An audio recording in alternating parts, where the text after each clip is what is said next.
Team at Streamline Publishing, publishers of Fine Art Connoisseur, Plein Air Magazine, and weekly newsletters Fine Art Today, Realism Today, Plein Air Today, and American Watercolor, and events, the Plein Air Convention and the Figurative Art Convention. We offer over 400 different art instruction tutorials and ultra high-quality video by the world's leading artists.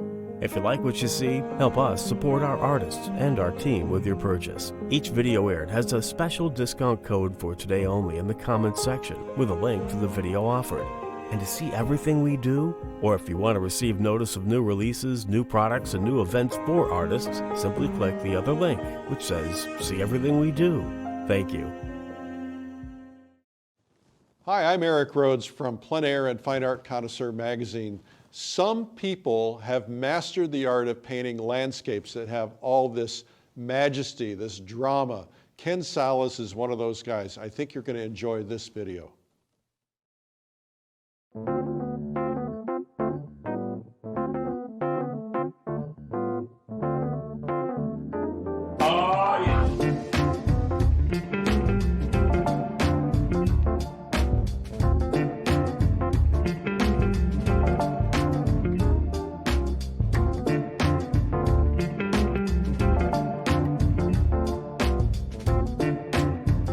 Hi, I'm Ken Salas. I am a classically trained oil painter and a professional magician and mentalist.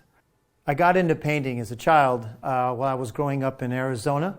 My father's side is Native American, and I spent a lot of time with my grandmothers in the desert. And I was always amazed by the beauty of the landscape and the light and all the objects and the atmosphere and the rain. And so I started by doing watercolors as a child. As I got older, I ended up going to college at Carnegie Mellon and Cooper Union. But the greatest experience of learning came with Jacob Collins at the Water Street Atelier, and I spent several summers painting up in the Catskill Mountains with him during the summer. And that is when my love for landscape painting really took off, and that's what I'd love to share with you today. I'd really like to share with you in this video something that all my students are constantly asking me, which is how do I take the complexities of nature with the lighting conditions and the movement of all the elements and make a painting that is cohesive and filled with poetry and meaning. To help the students do this, I've created something called the butterfly system, which takes the three elements that are in the landscape and in reality and the three elements of painting, and it brings them together in the middle with certain techniques and application. This system, which I will be presenting to you today, will always give you a place of reference in which how to make a decision and why you're making the decision. And that decision will also be preparing you for the next stage of your painting. So what's wonderful about this system is it will allow you to approach the problems that you encounter in your painting with confidence and a structure that'll help you find your own solutions to the problems that are going to arise on the canvas as you're painting. In the process of painting, you're going to continually come up to the question, how do I move this forward? How do I move the painting forward? And I know a lot of my experiences, I paint in circles and the painting doesn't improve, and I keep making the same mistakes. Well, this system allows you a way out of that repetitive mistake making and gives you a path forward that'll lead you to resolving closer and closer to your vision of why you began the painting in the first place. Now let's get started with my painting materials. Let's get right into the brushes. I use a lot of different kinds for different techniques. I use this flat brush. It's a number 8. It has an angle to it, so it gives you different kinds of marks on the canvas. I also use a number 12 filbert brush, and this I use to fill in large areas of the sky and water. I also have several smaller filbert brushes, sizes 2 to sizes 10, that I use for more detailed areas in the painting. Then there's the straight flat brush. Again, this is a number 8. And finally, the liner brush, which is used for the detailed, mostly for the up-close sections of the painting. Then there's the fun brushes. And there's the chopped up old fan brush that I took scissors to and gave it a bad haircut. It gives different textures. And the second, even more chopped up and beat up fan brush that gives me different kinds of textures. In addition to those two, the other two fun brushes I have are the house painter's brush that you get at your hardware store. And this gives a lot of different large swath kind of movements on the canvas. And a smaller one as well for grasses. Also for applying the paint, I'll be using the palette knife. I like to use a triangular shaped palette knife, so I have the round edges at the very tip. Let's talk about the mediums. I will be using 4 different mediums on this painting. The first one is an oleo gel, which helps the fluidity of the paint. The second one is something called oleo pasto. And the oleo pasto thickens the paint. It makes it dry faster, and it also gives it a lot of body, so it'll dry in clumps, and that you can work back into with the palette knife or other brushes. I will be using also liquid for glazing. And finally, a mixture of Gamsol and Stand Oil mixed at 50-50 and shook up really well. This allows me to put the paint on, and it thins the paint out in a way that causes it to dry almost enamel-like, so it stays on the surface. And finally, for the fun part, let's squeeze some paint out onto the palette. So this is how I lay out my palette. It is organized on the color wheel, which is illustrated here. So the palette is going to mimic and repeat what is laid out in the color wheel. I start with my blacks over here. I have my transparent color, my glazing color here. And then I have my 2 whites, which I'll get to why I have 2 whites in a minute. Then I go through the yellow color spectrum, to the orange, to the red, to the browns. Then I hop over to the dark greens, blues, and purples. At the very edge over here on the left side, I have my supplementary colors, my high chroma greens, and a couple other colors that I'll be using towards the end of the painting. So let's get the colors out on the painting. I use as my darks is indigo and Van Dyke brown. Now what I love about this Van Dyke brown is that it is a perfect neutral. When you add white to it, it doesn't go into the blue part of the spectrum. It actually stays right in the neutral line when you mix it with white. Other blacks have a tendency to go much cooler and go towards blue. So I put a little bit of that down. And the other dark I use is indigo. And the reason I use it, it is actually a darker value than the Van Dyke brown. And it does have a bluishness to it. But that is good when I'm doing my dark areas because it gives, when I add a little bit of red in there, it gives it a purplish feel. Next, I have my transparent color. The only transparent color I'll be using for this painting is transparent orange. And I just put a little dab over here. Not much. I really don't have to use too much paint in the beginning, especially the transparent colors because they go a long way. Now the 2 whites. I have a titanium white and I have a flake white replacement. I always start my paintings with the flake white replacement for a few reasons. One, it dries quicker than titanium and allows me to move on to later stages of the painting much easier. And you want to put plenty of white out because you'll be using that quite a bit. The titanium white I use in the later parts or the latter parts of the painting because it is a stronger white and it does dry slower, but it gives me a lot of the strong light effects, with the brilliant sun coming out from behind the mountains and things like that, that the flake white replacement doesn't let me have. Okay, let's get to the yellows. I have 2 kinds of yellows. Again, this yellow is a lemon yellow, and when mixed with other colors, it has a tendency to go towards the green part of the spectrum. I have a cadmium yellow deep, which is a yellow that when mixed with other colors has a tendency to move towards the orange part of the spectrum. So these 2 yellows allow me to go in both directions from the central part of the yellow part of the color wheel. All right, so put these guys out. Again, I find I don't have to put too much paint out on the palette because this this paint goes a long way if you use good quality paints. Now I have two more yellows. I don't call them pure yellows. They're yellows that are more neutralized and grayer. That's a Naples yellow, which is light in value and very low chroma. And then I have also yellow ochre, which is a darker yellow that I can mix in with the darker oranges and reds without changing the value. Next, cadmium orange. Very powerful, strong color. Right there. The red I use is something called Fanchon red. Very fancy name. Basically, it's like a cadmium red. It is a very strong, highly chromatic red that can be used as accents and in the landscape. I'm not going to be putting that too much directly on the canvas without mixing it. Let's get to now the browns.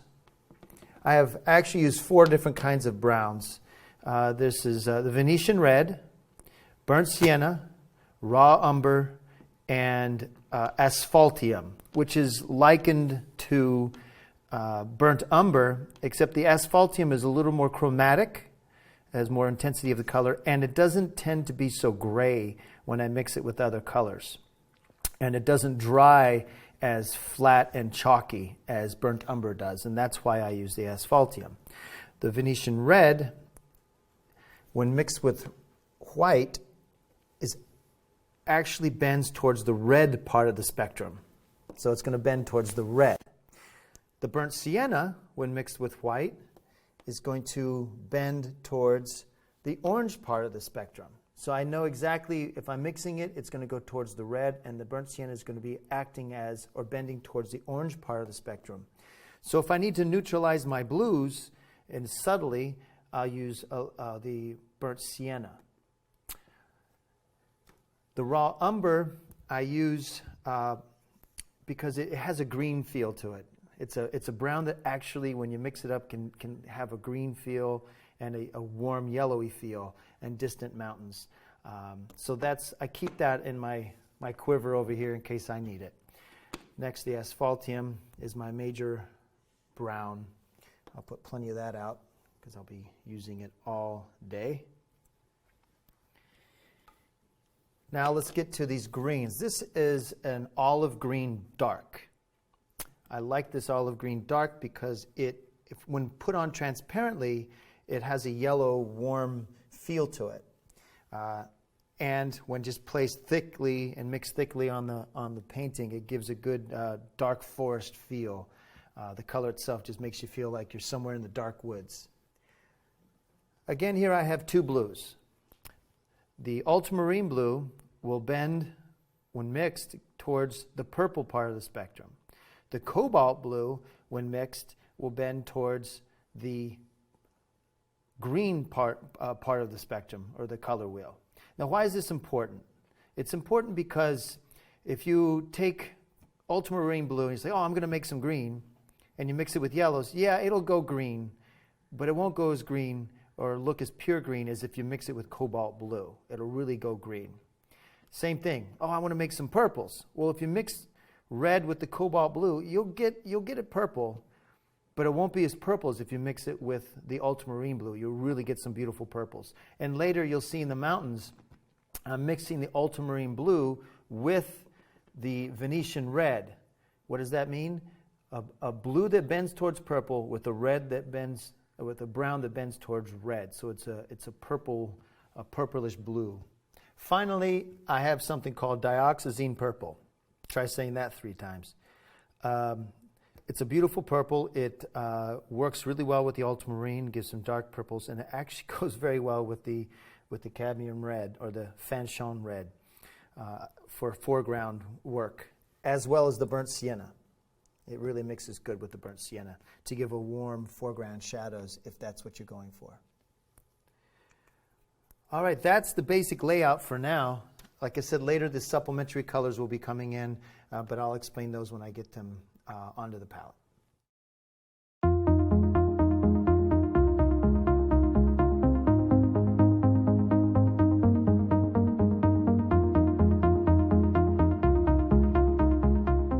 So let's jump right into the butterfly system, which I created to help myself and other artists move through successive stages in a painting with confidence. Essentially, how do I approach a painting and a landscape and bring the two together? The landscape itself can be very complex, very complicated, and intimidating, both with the colors and the lighting and all the objects, trees, skies, you name it. Painting also can be intimidating because of the delicacy and intricacies of how to bring a painting together. Paint, color, all sorts of elements. For clarity, I separated the essential contents of what a painting is composed of on one side and the essential components of a landscape on the other. And in the middle, something in the techniques that can unify these two, actually two different worlds. So let's take a look at the system as how I present it on a dry erase board. On this side, we have the painting in the world of painting, which is composed by three elements: color, value, and drawing. Those are the three elements that I'm going to be discussing over and over as I do my demonstration. On the right side of the painting, we have the landscape, the world as we see it, nature. And there's only three elements in a landscape you have to concern yourself with: the light, the atmosphere, and the objects that you'll be painting.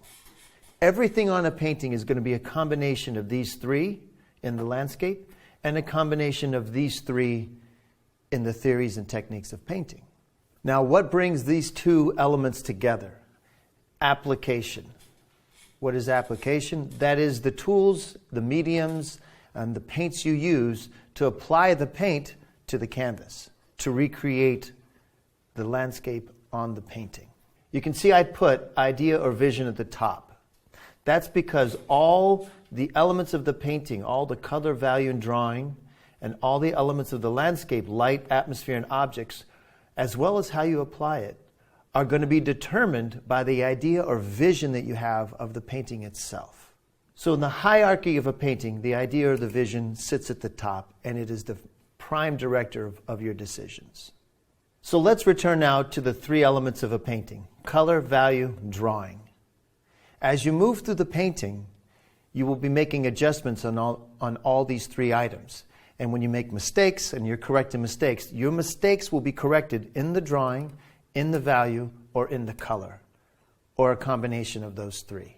On the landscape side, as I had said earlier, the landscape is very complex. There's so much information and lighting conditions and movement.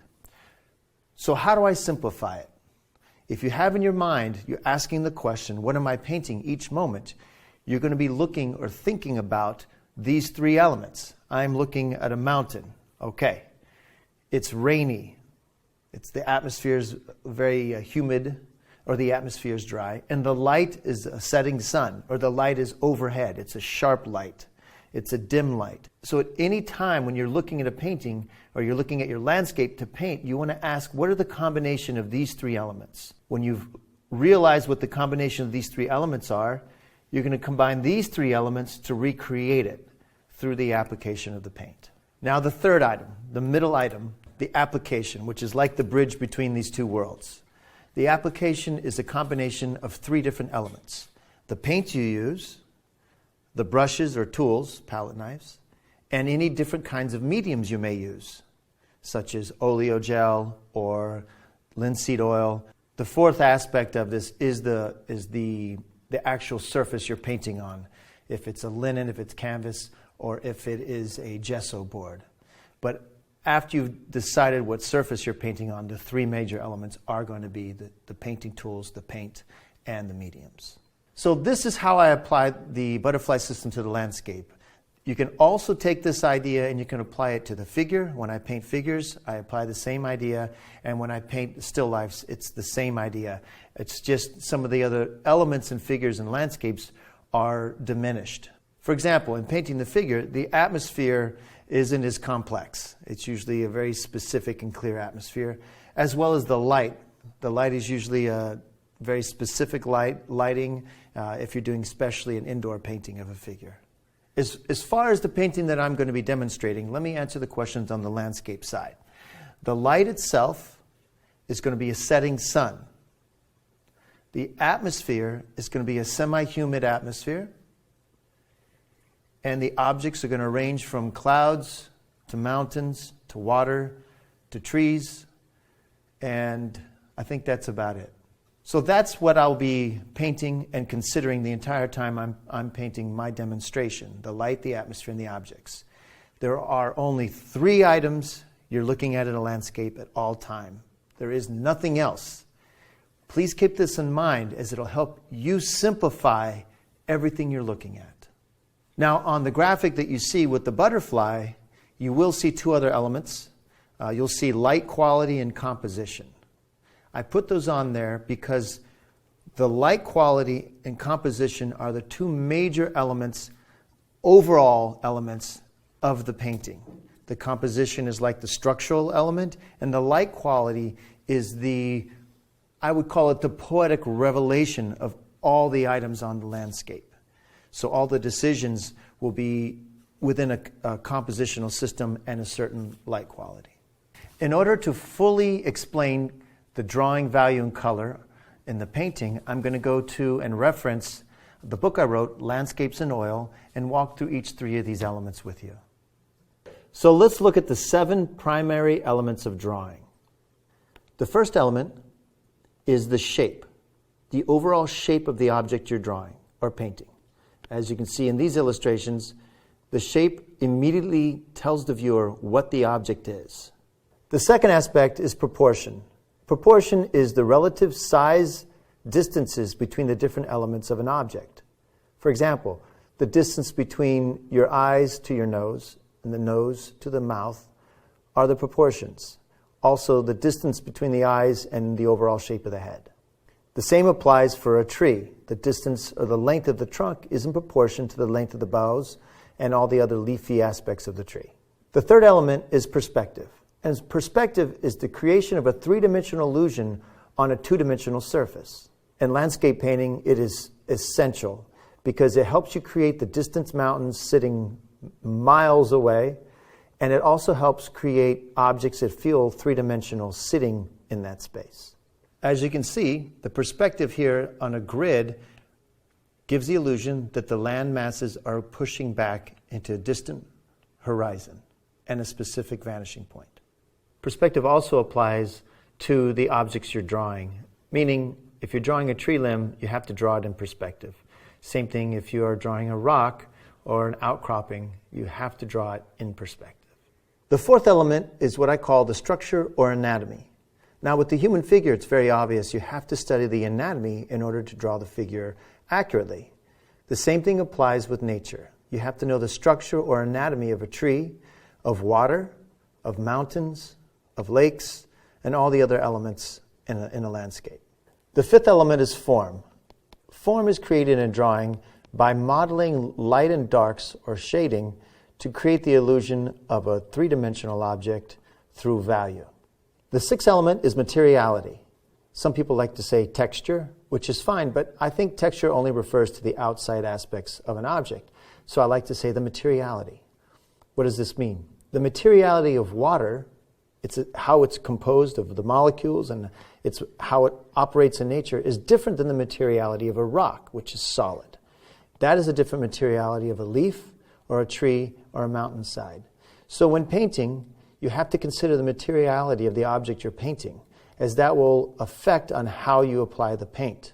And last, but definitely not least, the seventh element of drawing, which is the character. Now, actually, the character is going to determine all the other elements at the beginning, but I put it last because people often try to get the tree to have so much character, but then their proportion and their structure and the anatomy and everything else falls apart.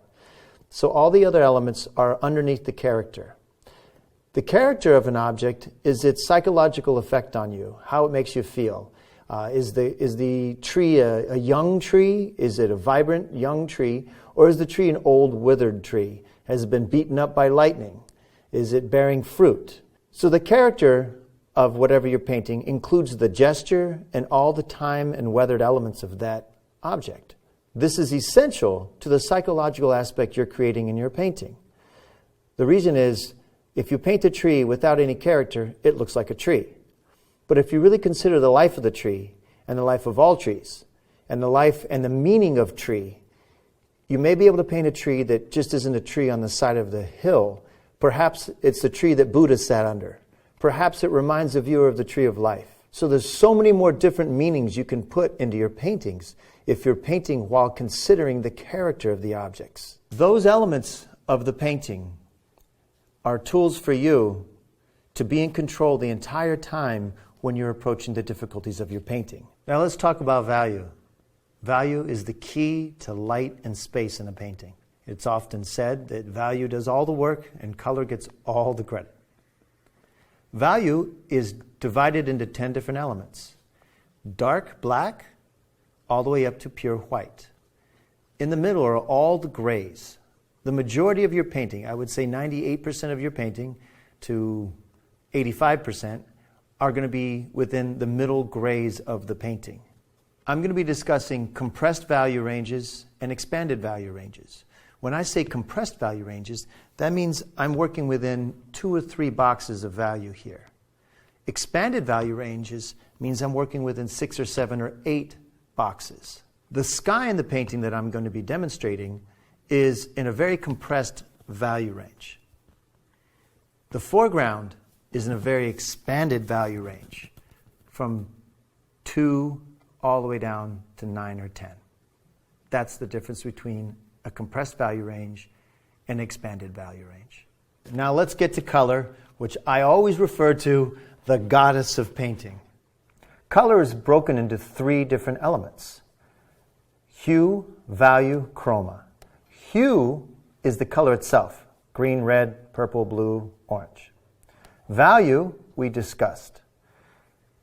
Chroma is the relative intensity of a color. Is it bright, bright candy apple red, or is it a muted, faded red on a couch, an old couch? Now, I know value is discussed as a separate element, and as artists, we have to artificially separate value from the other aspects to color, because it plays such an integral part of creating light and form. So whenever you're making color adjustments, you're going to make adjustments either in the value, the hue, or the chromatic intensity, or the chroma. Now, you've seen the color wheel perhaps before. I will say that the color wheel is a cross-section of a much larger 3-dimensional shape, like an egg. It's a color egg, actually. Let's look at the color wheel as we've known it. Red, blue, and yellow are your primary colors. Your secondary colors are orange, violet, and green, or orange, purple, and green. Now, in order to properly mix violet or oranges, you actually need 2 different kinds of reds. You need a red that will bend and mix towards the purples or violets, and you need a red that will bend and mix towards the oranges. Those are 2 different kinds of reds you'll need on your palette. Same thing with the blue. You need a blue like cobalt that will bend or mix easier towards green, or cerulean blue will go towards green, and then blues like ultramarine will move and mix easier towards the violets or the purples. Regarding yellow, lemon yellow mixes towards the green easier, and cadmium yellow mixes easier towards the orange. There's a system called the Munsell system that shows color in its 3-dimensional aspects, meaning hue, value, and chroma. The value is the middle column, the relative light or dark of any color. If you were to take any color and make a black and white photograph of it, you would be seeing its value. Then there's the hue. Is it blue? Is it green? Is it yellow? Is it orange? Is it red? That's the outer circle. Then there's the chroma, or intensity. Is it really strong blue, or is it more gray blue, more gray blue, more gray blue, more gray, until it's pure gray? Is it a very powerful bright blue, strong in chromatic intensity, or is it more gray, more gray, more gray, until eventually it's just the gray and the chroma has been taken out? Now, each color can be seen at a different value. That blue goes back out at a different value up here. This is another illustration of what I mentioned earlier as a gigantic color egg, 3-dimensional. You'll notice the center has the value again, and then outward it becomes more chromatic towards the red, or more chromatic towards the blue, or the green, or the yellow. So this, in any direction, when there's a color problem on your painting, you want to first locate, is it a value problem, Is it a hue problem? Which direction, blue, red? And then how chromatically intense am I going to create that color? So during the entire demonstration, I'm going to be referring back to drawing, value, and color and those elements. I'm sharing this with you so you can always have a confident position on how to resolve the difficulties you're going to find on your canvas. Remember, always go back to, is this a drawing problem? Is it a value problem? Is it a color problem? And please go in that order: drawing, value, color. The last thing I'd like to say is every time you put the brush to the canvas, you are applying drawing, value, and color. Every time. So be aware of those three elements. We just discussed the butterfly system and its essential components. I'm going to show you now how you can apply that to the very first stage of your painting. The components of the painting are drawing, value, and color. So on the first part of the painting, I'm going to be doing a grisaille, which is a fancy French word for painting in black and white, or painting in white and brown. All right? Okay, so now why am I doing that? Why am I doing a grisaille? Why not I just mixing all the colors and slapping them on the painting? For this reason. All the problems I'm going to encounter in this problem are going to be located in three different categories. There's going to be a problem with drawing, there's going to be a problem with value, and there's going to be a problem with the color. The grisaille portion of the painting, you're isolating two of those components. You're taking out color.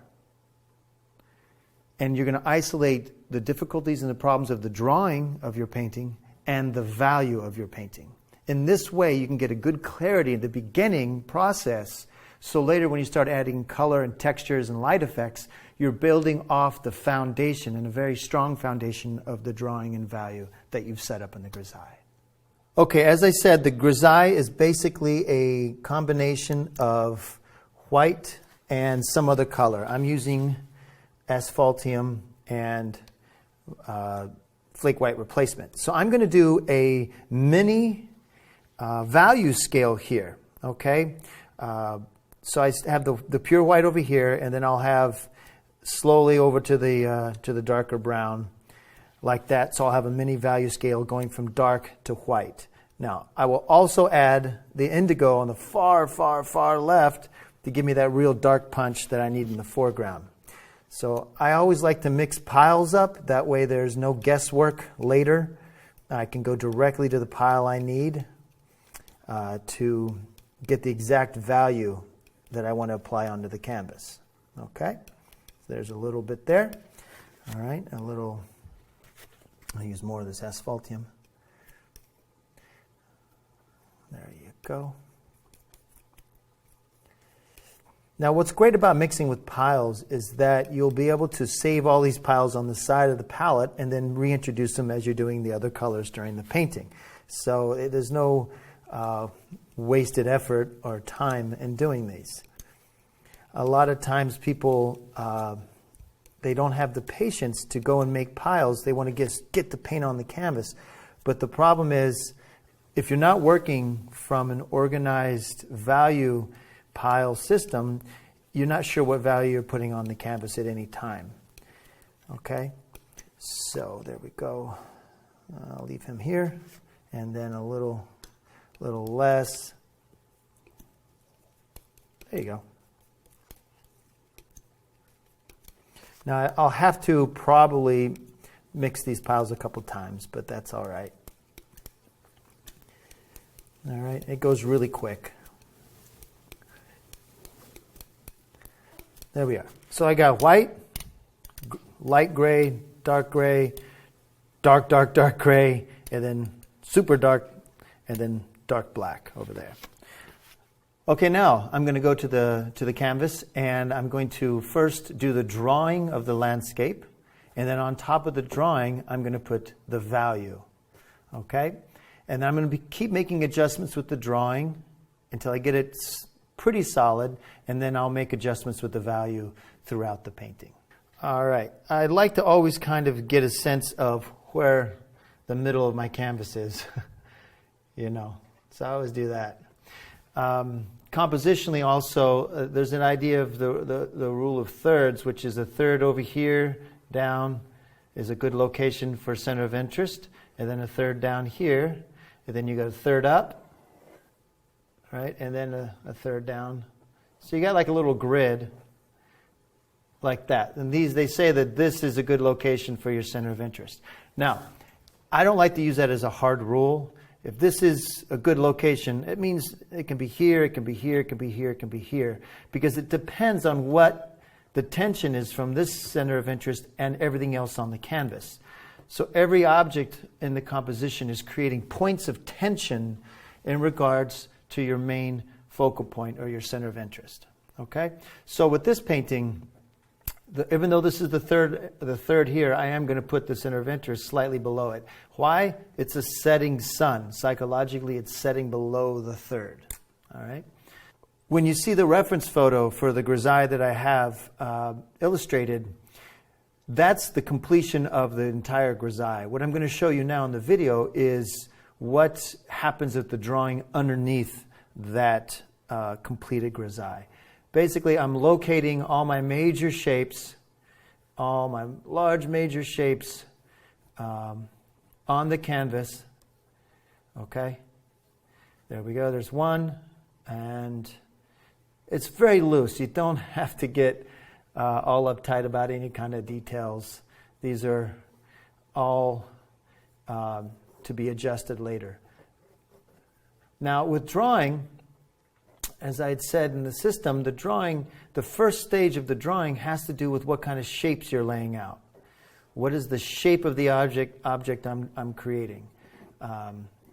It's like you want to make sure to get the circle or the oval of the head before you draw on eyelashes. Same thing with landscapes. You want to get the overall shape of the mountain and of the water, body of water, and all sorts of items that will be part of your composition.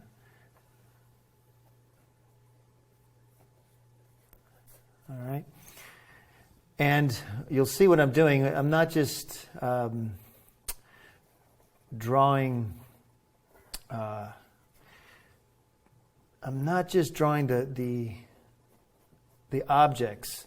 I'm basically drawing. I'm doing triangles. There's a big triangle here. There's a little circle there. There's a square here. There's a long triangle here. You see that? Because you want to start with the essential forms of nature. There's a square. There's another rectangle. You want to start with the big essential forms. Okay. All right. Now, what have I established here in the drawing? I've established it with my horizon, my middle of my canvas here, but my horizon line is just below it. Okay. And I know there's the rule, you don't put the horizon line in the middle of the canvas. And what I love about rules is you can get to break them whenever you want. Okay? Now, the reason on this painting I can get away with it is because the horizon line is going to be obscured. It's not going to be like a line in the middle. It's going to be a suggested line. And the tensions of the mountains rising up and then the light shining down is going to be pulling off that line, that invisible line of the horizon. So between the tension of all these dynamic aspects of the painting, I need a steady, like metronome. I need a steady point, and that's going to be the invisible horizon line. Okay? Good. Now here, that's where the light's going. All right. Now, even with the drawing, I'm going to start being aware of the value of the lines themselves, because I know later that line's going to disappear quite a bit. All right. And now we have cloud banks. They're coming across here. Cloud banks. And then here we got larger clouds that are streaming in from the top. All right. There. This is the light. This is the tree that's going to be popping up over there. This is the water. Okay, so this is the drawing. This is the drawing phase. It's very loose, and it gives me enough that I can now go into the major shapes of the value. Okay, let's get into the value portion of the painting. The second aspect of in the butterfly system of what the painting is composed of. Now, how I'm going to do this is I'm going to set up different value zones on the canvas. So this is going to be one specific block of a value, a different block, different block, different block, different block. Okay? Now, the rule of thumb is this. The closer to the sun, the lighter it's going to be. The lower the value, meaning white. The further from the sun, the darker it's going to get. Okay? The second rule of thumb is that you have to be very aware of your compression of values and your contrast. What does that mean? When you have something that's really dark and really white, that's high contrast, and it's a really expanded value system. When you have something that's really white next to something that's a little darker, that's a compressed value range. The closer to the sun, the more the compressed value range is going to be. All right, so I'm going to be working here in the middle of the value range towards darker for this back mountain. Now I am using a little bit of Gamsaw to mix with this because I want this to dry relatively quickly. All right. There's the top of the mountain. And there we go. Now as I get closer towards the light source, which is there, I'm going to be using a slightly lighter value of the paint until I get really close and it gets extremely light. Now, what you're seeing here, I love this. This is like magic. This is complete magic. It always fascinates me. Here with this simple value string that I've placed on the palette here, I've already been able to get a sense of light coming across a mountain. I always find that to be phenomenal. Here you have like your piano keys, and you've just created a scale of light. All right, so here we go. This guy comes down here. Again, a little darker than up there. All right. All right, now I'm going to put...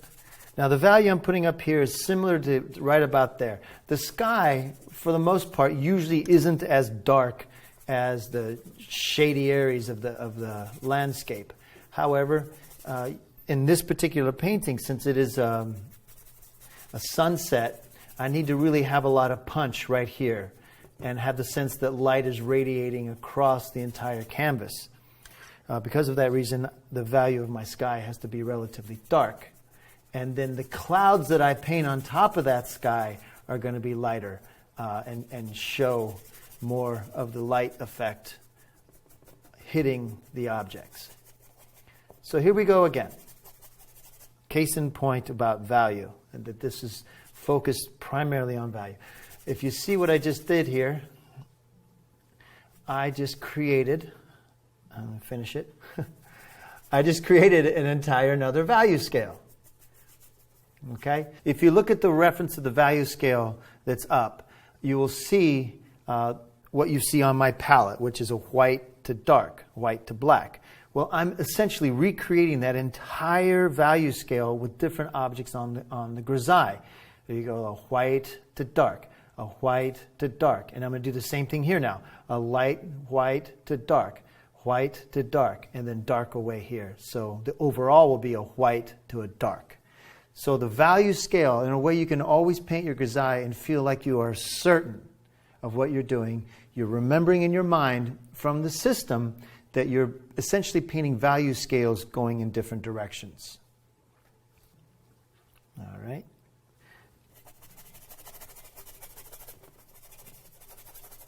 All right. I'm going to leave the area where the sun is pretty light by wiping it out. Okay. And the sky, when you're putting in your grisaille in your sky, be as sloppy as all.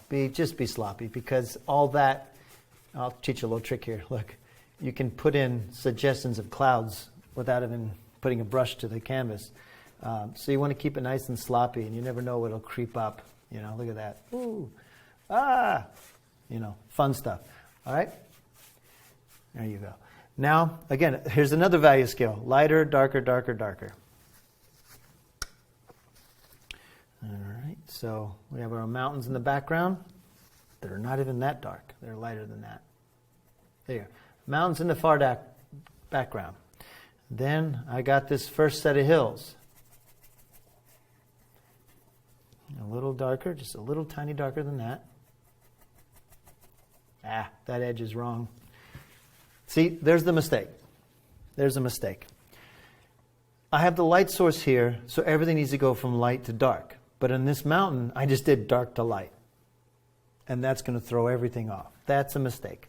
All right, not a problem. I'm going to obliterate that area and go back in. Make it slightly lighter with the white. And then I'm going to go light. Now, you see, it's fixed. But that's the kind of mistakes you want to make now in the grisaille portion. That way later, when you're putting color and you're having textures and mountains and rocks, you're not trying to fix it at that time. Or what's worse is if you left it, you paint a mistake on top of a mistake on top of a mistake, and then you're in a bad part of the town. You're in a no bueno part of town. All right, now I'm working down the value scale darker and darker.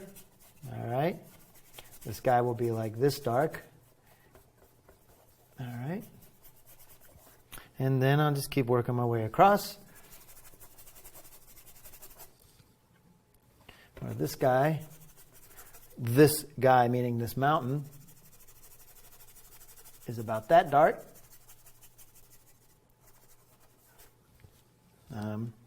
And then this mountain at the very end has extreme dark accents. Okay? And then it goes to the middle values.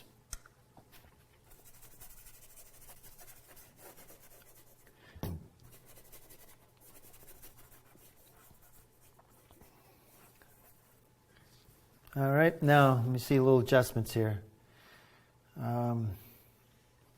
Little adjustment. I do want there. This guy right here. There we go. All right, now you'll see. Let me clear that out. Let's get the basic value of the water. Other point, when you're painting value zones, here, here, here, here, here, you are painting the middle value of that area. Very important. Why? Why am I painting the middle value of that area? For this reason. If you look at the palette here, I'm painting this value of that general area. I do that because I go from the center out. If I need to add shadows, I have room to go this direction. If I want to add highlights, I go that direction. So when you paint the middle, you can always go in either direction. If I paint the highlights, then I got to go darker, then find the middle values, and then find the darker values.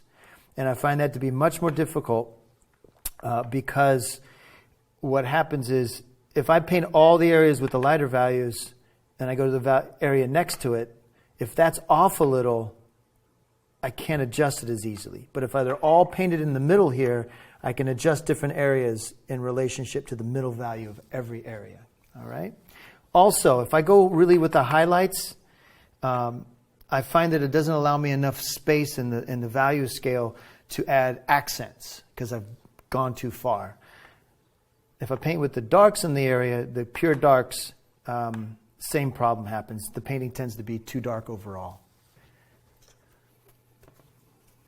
So I'm going to put some GAMS on that area and wipe out some more. You see, whoop, look at that. So again, there's two parts that I'm working on. I'm working on the drawing and I'm working on the value. I'm working on the value on top of the drawing. Good? All right. In this whole grisaille, what I am addressing is the three aspects of the landscape. Again, this is from the butterfly system. The three aspects of the landscape are light, atmosphere, and objects. So in the value alone, in creating a value painting or a grisaille, I can address the foundation of how the light effect is, what the atmospheric conditions are of the landscape, and how that light and atmosphere is revealing the objects in the landscape. All right, let's get to the water, the value of the water. I'm just going to...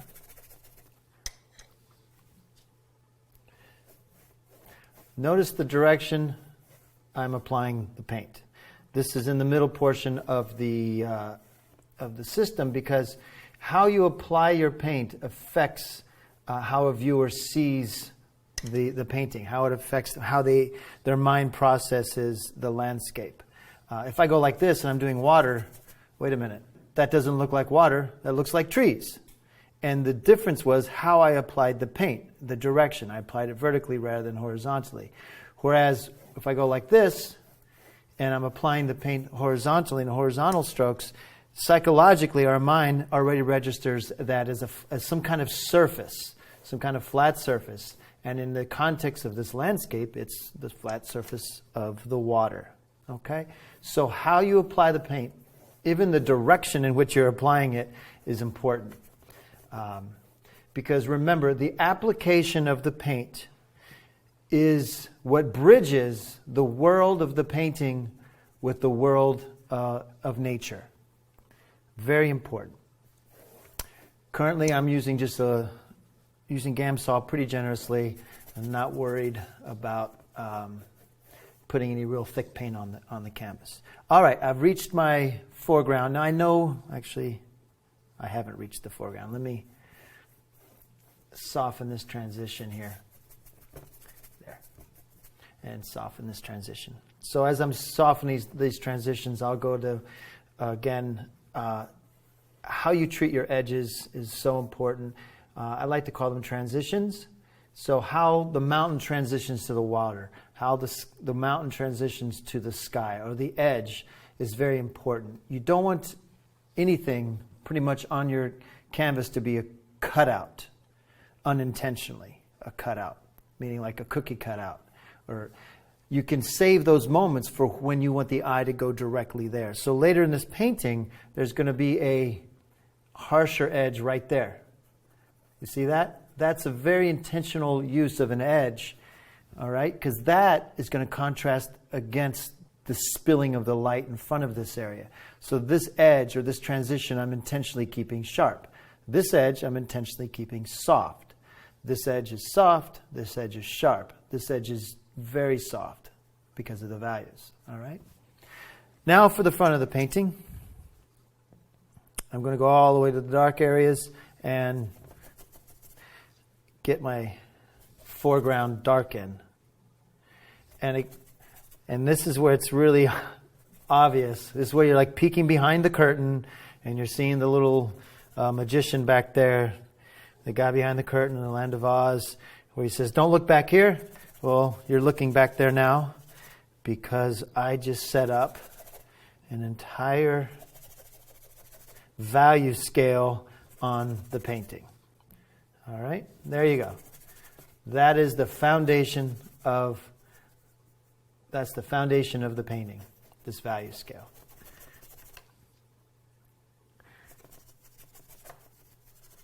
And of course the drawing. All right, good. So can you see, imagine in your mind the value scale that's referenced, white, darker grays, darker grays, darker grays, darker grays, till you get to black. Now, I know we have this middle section because this is a landscape. This isn't just a pure value scale. All right? Now, let's talk about the foreground. Why am I not putting the lights in here? I'm not putting the lights. That's the middle value of the foreground. I'm not putting the lights because I really need to set up a fence or a wall. This is 2 feet from me. That is 5 miles. That is 93 million miles, or billion. I don't know how far is the sun, but it's a long ways away. The only language we have in painting to tell me this is 2 feet. That's a half a mile, that's 5 miles, that's a billion miles. The only language we have is value. And drawing, but mostly value sets that up. And there's this wonderful saying in painting regarding value. It says, value does all the work and color gets all the credit. One more thing before we move on. You're going to see that there's the light source here is shining on these mountains, and that there's this light streak that comes out, because the light, when I was painting it, was behind this ridge of the mountain, and it caused this light ray to come out over here. I'm going to do that with value, and quite simply, I'm going to put a dividing line here between here and other areas. And I just, below that line, I make it slightly darker. Okay, this is how the atmosphere is affecting the light in this area.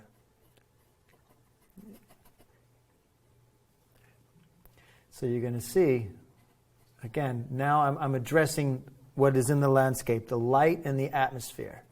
All right, you see, light, atmosphere. And as it goes further away from the sun, that streak gets slightly darker in front of the landscape.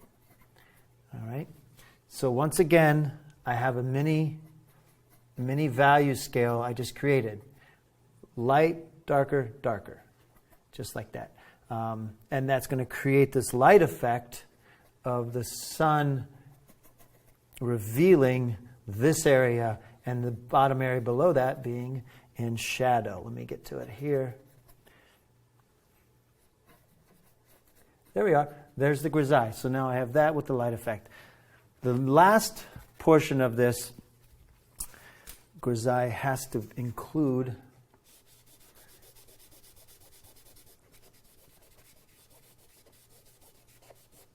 that guy. Let's go back to edges. I want to soften this edge, by the way, after I put it in. I don't want it to be too harsh, especially because otherwise it'll just take over the whole painting and it'll look like a cutout. So again, back to the edges, I'm softening that edge right there. All right. Every element in the painting is part of the theater of the landscape. I like to see it as this entire painting is a large theatrical play being put on. And there's different characters.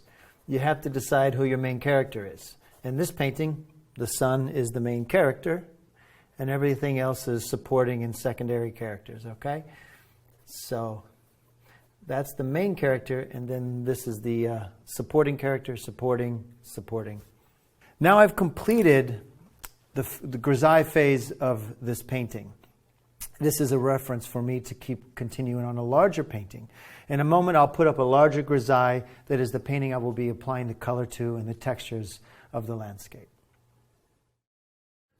So this is the larger grisaille that I prepared for this video. And you can see, again, the light structure, the light scale is set up from light to dark, light to dark, light to dark. Now, before I get into it, I have to do something called oiling out, because what happens is painting, the paint's dry and everything gets sunk in and you lose your actual values that you're working on. All right, so I'm just wetting it up here so I can see the actual value of each area that I'll be working with. And you can do this with mixture of Gamsol and linseed oil, which is what I'm doing here now. Or you can do some retouch varnish. It's your call. Also, walnut oil is really good because walnut oil doesn't yellow over time. It stays pretty true. All right. There. Now I have a much more realistic, or accurate, I should say, representation of the values on this painting. And it is the perfect time to take a break. So while you're painting, you always want to be able to say, okay, put it down, take a breather, catch your breath, and then go back to it with fresh eyes. Me, I like to do magic when I take my breaks. So let's get to it. So the reason I like to do magic or music during my breaks is because they have a lot of parallels to painting. In painting, we're creating one big illusion. We're making the illusion that paint and linen are landscapes and lights and rocks and mountains. And in magic, we're creating a different kind of illusion where anything can be transformed into anything else. So I like to do magic with some ordinary objects, all right? So just going to get out some money, and then we'll go from there. Is that good? Cool. All right, good. So basically, oh, sorry. It's my anti-theft device, you know. I live in New York City. You need it. All right. So here we go. I got $5. $1, $2, $3, $4, $5. Now, yes, you can touch them. You can feel them. You can smell them. For some reason, people smell money. You know, they have to make sure it's real. Yeah, real dollar. All right. Now, notice my sleeves are rolled up. All Okay. right. Now, this is no CGI. This is no clever editing. No smoke and mirrors. I'll take the $5, and what I want you really to focus on now are the hundreds. All right, and I mean, you know, Benji hundreds, 100, 200, 300, 400, $500. Look. That is a $100 bill right in front of my eyes. There and you I have go. no idea how that Now- just happened. Can you turn it back to a $1 bill? Ooh. That's the problem with these tricks. You can't go backwards. But I tell you what, we'll try it. We'll try it. Just put it together. This time, really keep your eyes on the money, though. All right. See, you were All looking right. at me, and then it gets all screwed up. You don't look right at the money because the How did dollar. that even happen? Because you see, the dollars come right back.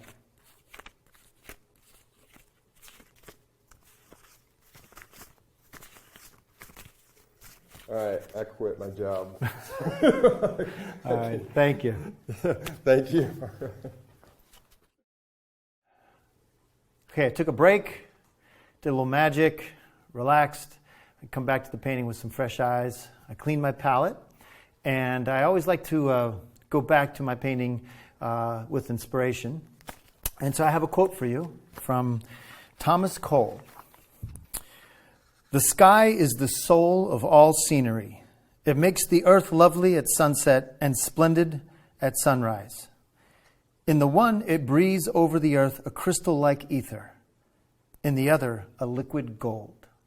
I like to constantly inspire myself as I paint, either with quotes, music, or looking at other paintings to keep my spirits up, because I know it's very difficult to paint and not feel like, this is not going good.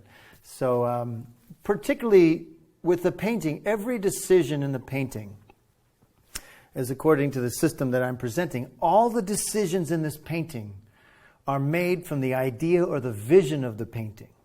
So how it's drawn, how it's what the color scheme is, what the value scale is, it's all determined by the idea or the vision.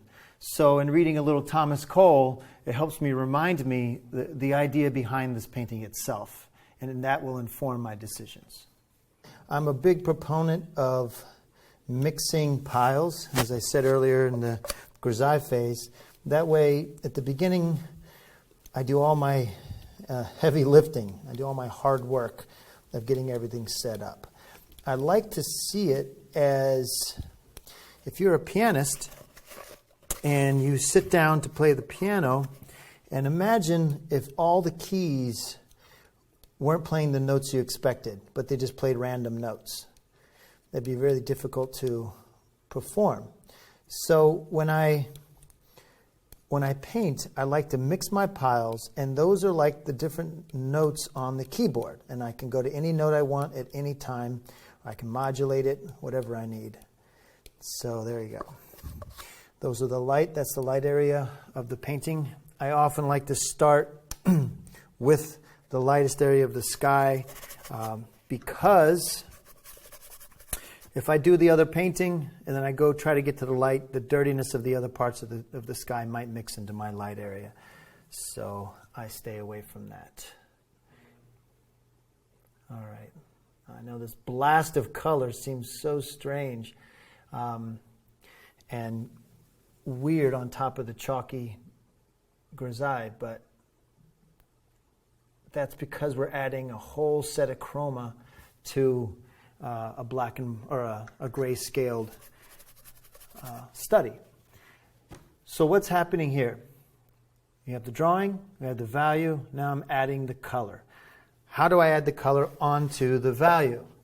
I mix the color and make sure that the color I'm applying is the same value that's been placed underneath on this portion of the painting, on the grisaille. How do I do that? I squint. And I remember for years, everyone said, go ahead and squint and look. And I was like, why are we all squinting? What's going on? Why is everybody squinting? And I realized finally I'm squinting because squinting removes the details and it actually removes the chroma from the color of the things you're looking at. So when I squint and I look at the canvas here, I squint, I don't see the yellow so strong, but I do see that the yellow matches the value of the grisaille underneath. Okay, so that is what you're going to do. You're going to try to match the painting of the color with the grisaille that's underneath. All right, and you do that after you apply it, you squint. All right, now let's get to some color dynamics. I'm going to be going from yellowish white, mostly white here, a yellowish white to a grayish blue to a blue in the sky, and then the clouds are going to be over that. Now, there's a problem, and the problem is this. If you go in the color scale, or the color chart, if you go from yellow to blue, what do you get? Green. And, well, I can't paint a green sky. That would look weird. So how do I get from this yellow to blue without making everything look green and weird? So let me help illustrate to you with the color wheel how I'm going to go from yellow to blue without having the sky turn green. If you look at the color wheel, you have a yellow here, and if I want to go to blue, I have to go through the green. He's like the gatekeeper. So how do I get to here without making my sky go green? The idea is to go around the green like this, towards the blue. And you go up into the grays. Now, how is this going to look like a sky blue? Well, the neutral to yellow is purple or violet. If you mix these two together, yellow goes more towards the gray. It doesn't go directly straight gray. It bends in different directions. But with the violet or the purple that I'm using, it's of the same value as this. So it's going to make this yellow go in this direction. It's going to look very gray on the palette, but when I put it on the canvas, it's going to turn to a blue. And then I'm going to slowly go towards the blue on this side. Okay, so the second thing to always remember that color is made of hue, value, and chroma. I just spoke about how to bend the hue, which is yellow, to the hue of blue. The chroma I also addressed because by going towards the gray, the chroma is going to drop. So the third aspect of color, the value of yellow, is going to start here. As it goes to the gray, when I mix it with the purple, it's going to go here, and then the blue is going to be here. That means I have to mix a purple that is a value in this range with the yellow. And then I mix a blue that's in this range with the purple. So the yellow will be moving from here to a darker violet gray to a blue. And that's the movement of the value of that color in the sky. Again, the sun is here. Sky furthering away from the sun. There's a streak. Oop. They say right there. That was the mistake. What was the mistake? Let's look inside. In color, you have three aspects to color like I spoke about in the butterfly system. There's hue, value, and chroma. Value is the most important. So the value is correct. The hue is correct. It's yellow. But the chroma is too high. So the intensity or the chroma of that yellow streak is way too high for its location in the scheme of the painting. So how do I fix that? I locate the problem. The chroma is too intense. I have to lower the chroma, keep the same value. And that is the way I approach all my paintings with this system, which always allows me to systematically locate the problem and resolve the problem on the painting out of the aspects that are laid out on the butterfly chart. Okay, there we go. Okay, now this first pass of color, you're going to see is very thin, it's very loose, it's very light. And that's all good because I have plenty of time to really thicken up the paint. Now I just did a thin wash of the yellow over that cloud bank, which gives a subtle change in the value. Okay, but those clouds are 200 miles away, so they better be light. This is the one of the supplementary colors I'm using, a purple. It's a bluish lavender purple. It's very light in value, and that's why I chose it. That's why I chose to use it with my skies, because it doesn't darken my yellows. So now what I'm going to do is I'm going to make another color string where I go from this yellow that's in the sky to the blue that everyone's going to think is a blue, but it's actually a gray. And you'll see it happen right here on the palette.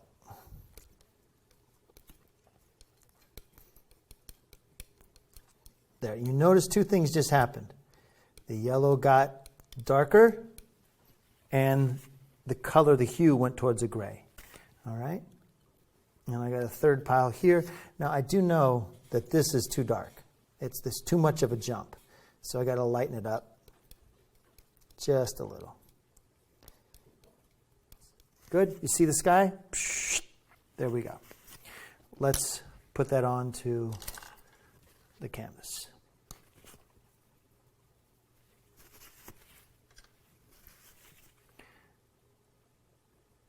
Now, obviously, there's a transition between these two that I'm mixing as I go. There, you see? Now, you see how yellow or how blue that looks? It's not blue. It's gray.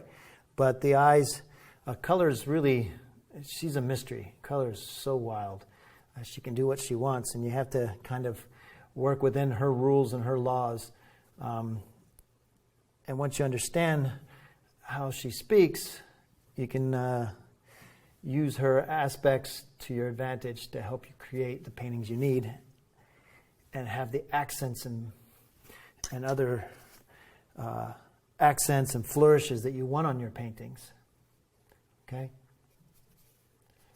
Now, this is what I call the first pass of color on a painting. It sets up the different hues and values in the different areas of the painting. I do not get too worried about high chromatic intensity of my colors at this time. It's not important. Chroma, the third aspect of color, chroma comes, it builds as the painting proceeds. You don't have to shove it in the very beginning. Okay? In a way, the way this process proceeds, it's as if you were looking at a black and white TV show, like Twilight Zone, and it slowly started getting color. Slowly started getting color on your screen. That's what this is like. I want to keep it kind of neutral, and then as the painting progresses, it gets towards higher and higher Technicolor. All right. There, see? Now, that's the blue, but it's not blue. It's purple. And this is the gray. I want to make sure to have plenty of that gray in here. And I have the yellow here. I'll put the yellow back in. Like that. Okay? And also what I'll do is I'll put a touch of that there. Just clean the brush.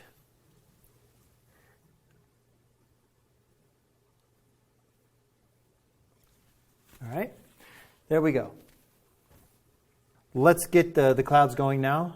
I'm going to work over here. I like to work mostly from left to right on a painting after I get this area in because I'm right-handed, and I'm going to be, if I paint this direction, I'm going to be smushing everything. If I go this direction, I at least have half a chance to not be eating paint during lunch because it'll be all over my hands. Here we go. So to make a purple, I take the ultramarine blue. I wouldn't say purple, but purplish. Take the ultramarine blue. I mix it with the Venetian red, and that's going to give me this dark purplish color. Now, see, that's a super dark purple. It's way too dark for my sky, but I just want to get those guys together. Now I know also, since that's way too dark, I need to neutralize a little bit with the complementary color, burnt sienna. There we go. And the whole sky itself has an orangey feel to it. All right.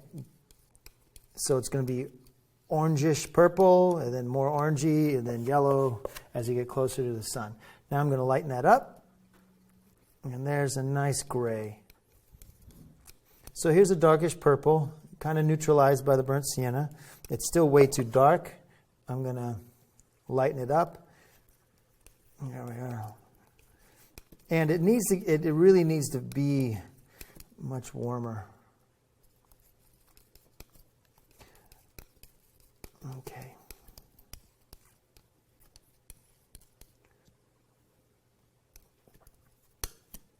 I'm actually going to put a little bit of orange in there. Speaking of orange and warmer. There we go. Okay. All done. Clean the brush. Actually, I'm going to use a different brush.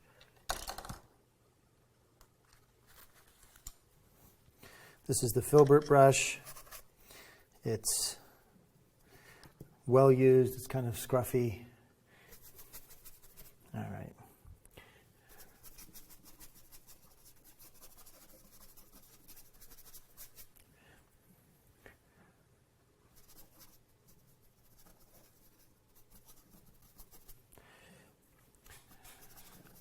There.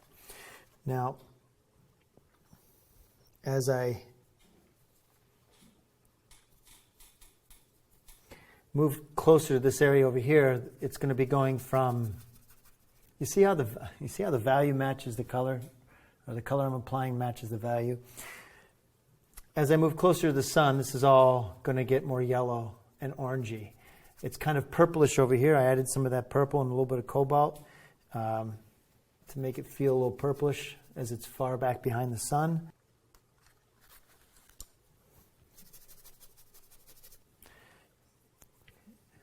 It is a little too dark. I'll lighten it up. There we are.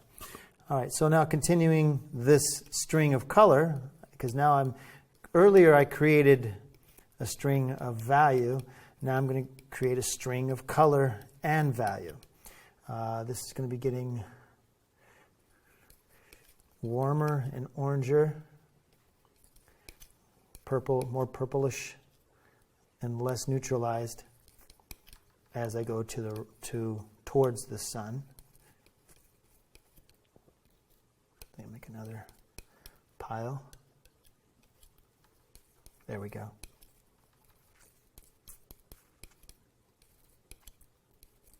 So you see the purple in there, but it's a very neutral grade purple. And the value just changed. There's darker and there's lighter, right? And you'll see as I go this direction, I'm going to get lighter and more oranger. That way I'm controlling my color through hue, value, and chroma. Right now the chroma isn't changing much. It's pretty much still in the grays, but the value is changing and the hue is changing. Trying to see how it looks like when I get it here. All right.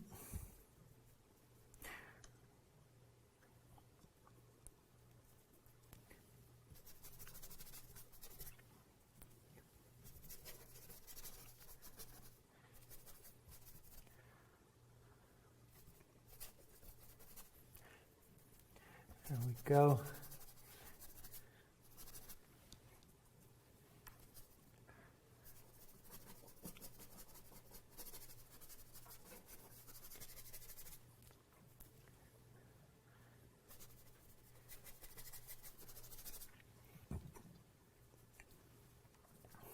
All right, there we go. I'm going to take a section of that pile, scoot it over to here. I'm going to make it more orange.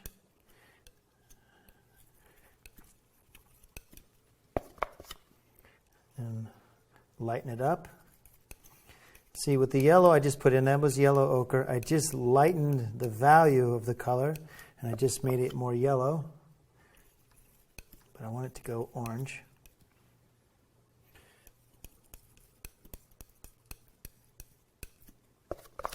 And it needs to go a little lighter. Naples yellow.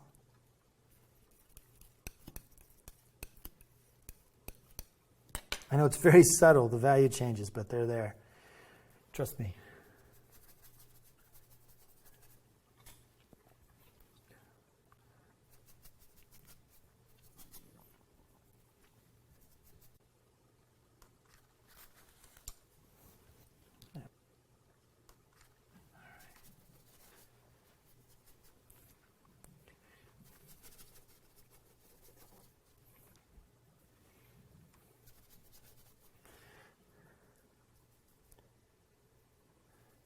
I just adjusted the chroma there. I needed to really get much more orange in this area.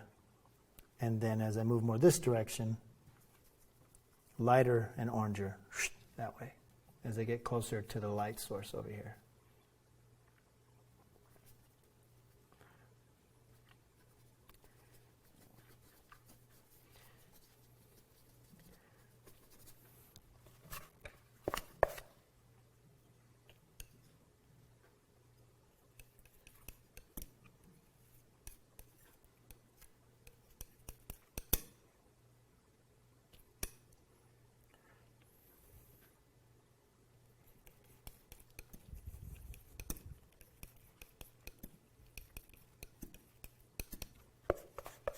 Now this is going to be too chromatic and too dark. Definitely too chromatic, so I'm going to lighten it up.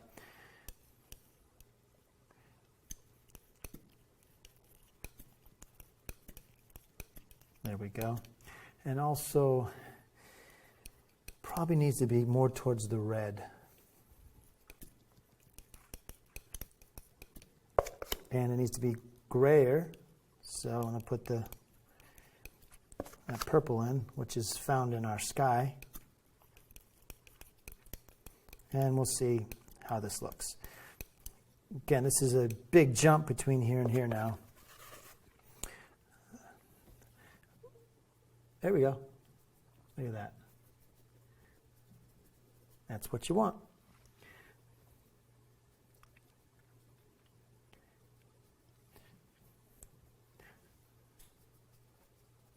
Darker value up top, darker value, lighter value in the bottom. I love this. This is what's so exciting about painting, is that you get these little things, these little subtle changes in value and color and chroma and hue, and then all of a sudden you get this sense of the lights just blasting onto the underbelly of these clouds. And it's amazing because it's just paint. It's paint. But it already looks like these gigantic lumbering clouds slowly making their way across the sky in the evening, you know. Pretty cool. All right, now to get down to this cloud bank, which is further away and closer to the sun. So the further away, it means the value has to drop compared to this, and it's closer to the sun, which means it's going to be going more orange. So I take that pile I just had, I add in the orange. I also add a little bit of the transparent orange in there, just a dab. And I got to make this really lose a lot of value. It's got to go down. It's got to go lighter. So I'm going to go here, like that. And hope you guys can see on the palette. This guy's pretty much destroyed, but you see I went from dark clouds to middle, lighter clouds to light clouds to foreground clouds. Now I'm not foreground, but closer to the sun clouds, and now I'm really getting close to the sun here. And even in here is going to have a value range. That's going to be further from the sun, and this is going to be closer to the sun, which means the value's got to drop. I mean, the value's got to get lighter.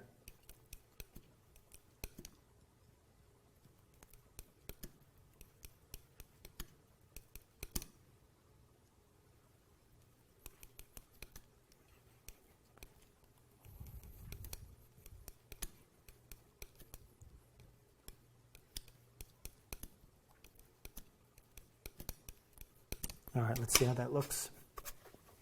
Like a game I love to play is when I'm mixing my colors, I love to try to nail the value and then go to the canvas and see if I nailed it. And look, boom!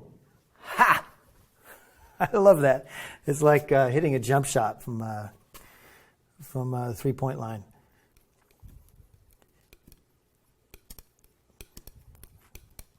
So there we go. So I'm going closer to the sun, so these values are going to be getting lighter and lighter.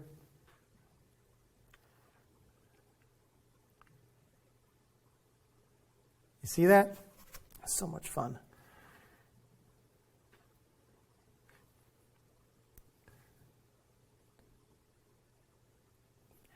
I'm going to take a little bit from my yellow over here and really washed out, soften my edges over here. Like that. Okay, so I'm going away now. I'm going back over on this direction. I'm going to darken it up. I'm actually going to gray it up a little bit. Like that. Get some of that purplish gray back in here.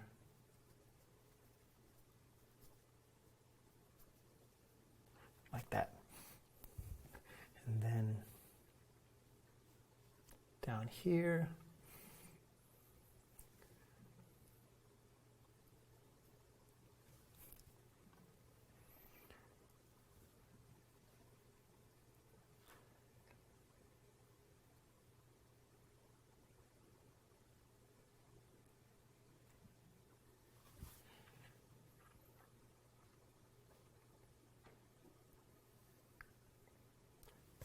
Too light, too dark right there.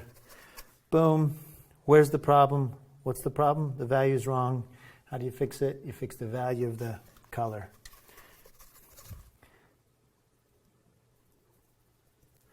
So I just add that yellowish white in there. That'll help me out. All right. So that's the beginning of the sky.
The beauty of landscape painting is an American tradition. rooted in the Hudson River School painters who brought majestic landscapes to America through their paintings over 100 years ago.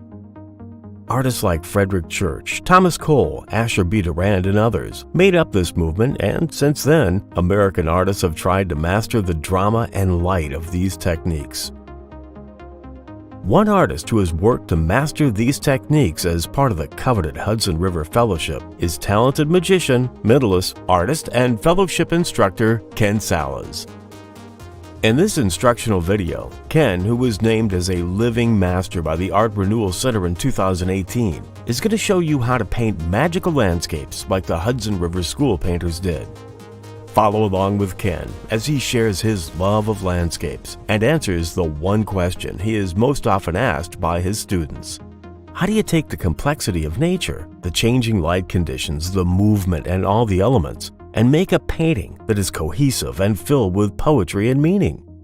To help his students and you to really grasp the concepts, Ken has created the butterfly system, taking 3 elements that are in the landscape in reality and the 3 elements of painting and bringing them together in the middle with specific techniques and application. Here with this, the way the lighting is in the studio, you see the shadow of the brush on the canvas? Well, that's actually the shadow that's cast by that light source. You'll always know how to move your painting forward rather than getting stuck in repetitive mistakes. You will genuinely appreciate Ken's casual and encouraging teaching style. His skills as an entertainer shine through, making it easy and fun to learn from him. Although Dante's talking about much larger things, I really can see this apply to color. Pure essence and pure matter, and the two joined into one, were shot forth without flaw, like 3 bright arrows from a 3-stringed bow. Available on DVD or on digital to watch on your computer, tablet, or smartphone. Order your copy of Majestic Landscapes with Ken Salas today.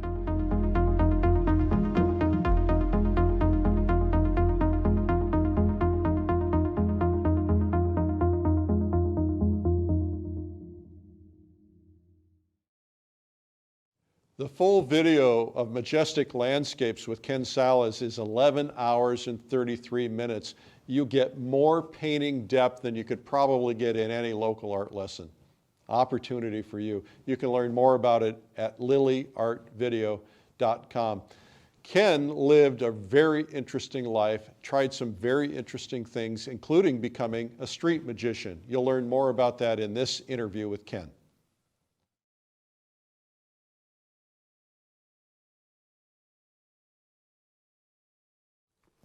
Hi, I'm Eric Rhodes, publisher of Fine Art Connoisseur magazine. Today I'm with Ken Salas. Ken, welcome.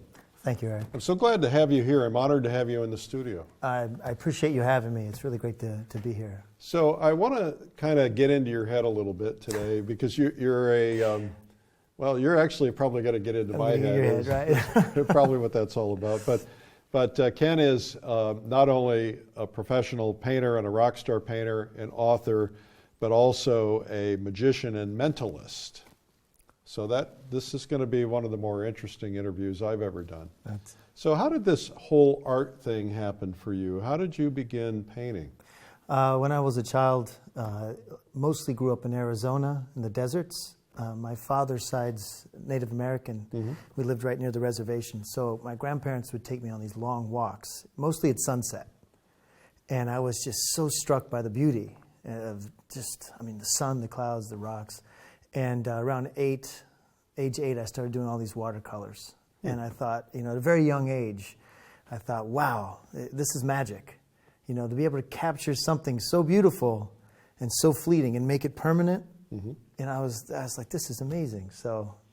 Now, is that your grandparents are Native American? Mm-hmm. They're Yaqui. Yaqui is the tribe? That's the tribe, yeah. All right. So, how was painting perceived in that culture? Any different than it would be any other culture? I mean, would it be honored more or less? Is it just kind of the same? I thought. it was probably the same. I'd say it was the same. But always encouraged. Mm-hmm. It was always very highly encouraged to follow the painting the arts, and all the arts actually. Yeah. So you started doing some watercolors. What happened then? Then I really got into drawing. Mm-hmm. Pencil, pad, paper. Right. Because I realized with the watercolors, it looked off, and I thought, wow, when I draw it accurately, or more accurately, it looks better. So then I took away the watercolor and I just started drawing for years, just tons of drawings, So did you have any additional art influences in your family? Did you have exposure to any actual art? That's funny. I didn't. We grew up, rather poor. We didn't travel much. We didn't go to, Paris or see any museums. And this was in the early 70s. Spent 5 years there. My first 5 years were in Mexico. We went down there. And so I wasn't around too much art, except for one art piece. And it hung above on the wall of my grandmother's house. And it was this old stove, wood stove, drawing of it in charcoal. And I loved it. Loved the feeling of it. It was a still life. And then I got older, and I said to my grandmother, "Can I have it?" And she says, "You have to ask your dad." I said, "That's Dad's?" She says, "Oh, when he was a little boy, he always dreamed of being an artist." So your dad did that? My dad loved to paint, to draw, but like I said, they were extremely poor. So he went to college and then became a doctor. So he put the art on hold because he wanted to make a living, And so when I said I was going to be an artist, he said, "Thank God, I love it. Go do it. That's great. Go do it, son. Go be the best artist." You don't hear that very much. Usually the story is that I wasn't encouraged by my family members when, when I said I wanted to become an artist, they said, "Well, go become a doctor." Yeah, exactly. Right. Oh, no. But my dad still does say, "You could have been a surgeon, with those hands that you do with the magic, in your mind, you could have been a surgeon." But he's happy. He's happy at it. And my mom was very encouraging always as well. So did you end up going to art school? What happened then? Yes, I did. I had a great art teacher in high school, Miss Mackey, and she bent all the rules. So she worked it out so I could go do figure drawing at the college for half a day while I was still in high school. What college was that? It was at Marshall University in Huntington, West Virginia. So that's what my first experience of drawing the figure, which I loved. Then I went to Carnegie Mellon for a year. I got a scholarship to go there for the first year. And then I applied to Cooper Union in New York City, and I got a full scholarship at Cooper Union for 4 years, which was a dream come true, because going into art, you're not going to think you're making much money. I graduated, traveled around the world, which is a whole experience, Eric, I could tell you about. Well, we have plenty of time. Oh, well, I'll just, to condense it a little, I basically took a deck of cards, a guitar, and a sketch pad. And I would go to a town, and I'd go to the museums, I'd sketch, draw from all the masters' works, and I'd go out on the street, and I'd set up my guitar case, and I'd play, and I'd busk on the street and sing songs and make some money. In Paris, the rule was you make enough money to buy a crepe. Like one, right. That's when you take your break. And then you buy a bottle of wine. So then I would do that. And then after my voice got tired, I'd take out the deck of cards and I'd start, entertaining people. Well, that got interesting because there's always these gypsies all over Europe, and they would always try to run by and take the money out of my guitar case. Oh, really? Oh, yeah. They're adorable. The kids are so adorable. But then if you turn your back, they take the money. So I'd take the case. I'd start doing card tricks for them, which really blew their mind, And so then they'd say, "Oh, here, let me show you this." And then they start trying to pickpocket me. And I said, wait, hold. I said, "I'll teach you a card trick. You teach me pickpocketing." Yeah? Yeah. And I could speak some French, And they said, okay. So they showed me, okay, this is how you do a watch. This is how you steal a watch. This is how we do the wallets, And, of course, people singing on the street, we just run by and grab the money. So I learned from different people as I was traveling, various nefarious arts. But, I do it just for entertainment now. Yeah, well, so were you stealing for a living back then? No. I think so. I would watch them. They'd say, "This is how we do it." And, they would say, "Oh, you see that guy over there? His wallet's like this. We're going to go do that," But I said, "Well, no, show me how to do a watch." Right.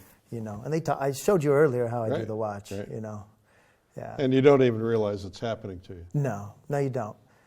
No. So I know I've never stole for a living. I always right. do it for entertainment. And as I said, I used to practice on the subway in New York City between stops stealing people's watches. So this magic thing, when did that start happening? This card tricks? Like everything started when I was 8. Yeah. Everything I was 7 when I really started drawing a lot. I got an earache. I had to stay home from school, and I started I'm going to draw all day. And then 8 years old, I started doing the magic. And both, there's the same reason I got into both of them. Around age 7, 8, I wasn't the best student in school. I was okay. But I really found it hard to answer the questions in the way that they wanted me to answer them. Right. Like, this is how you do it. And I was like, okay. So what I loved about painting and magic is that you imagine something, and then you find your own solution to get there. And it's the same as, and I'm a businessman, I run my business. It's the same thing. You imagine what you want your business to be, and then you find your own solution to create it. Right, right. Well, every magic trick starts with what's impossible. What would be crazy and impossible? And that's what you're going to do, and then you find your way there. So you're inventing your own tricks. Yes. But when you were learning, how did you learn? I read books. I read straight out of the books. I said, Mom, teach me how to, can we buy some magic tricks? She's like, $5 is all we have. I said, okay, let's go to the library. And I came down with a big stack of books. And I just read every book. It was the old school. There was no like videos or anything. You had to look at each page and like hold the card like this and then do that. And, it was like one illustration at a time. Right. And that's how I learned a lot of drawing as well, though. My mom would get these little books from the library on how to draw Mickey Mouse, and then how to draw, how to draw trees. Well, it's interesting that to see that you were really interested in digging in and finding out exactly how to learn things, and it seems like you never gave up. You just kept perfecting it and going further and further, and you figured out a couple of things, 3 things that you could make a living from pretty quickly, at least to eat, right? Right. So you toured Europe for how long? Toured Europe. It was about a year in Europe. And what age were you at the time? I was 21. I was 20. When I was 20, I went for 4 months into Central and South America. Then when I was 21, I went to Europe for a year, and then I went back to South America for another year and a half.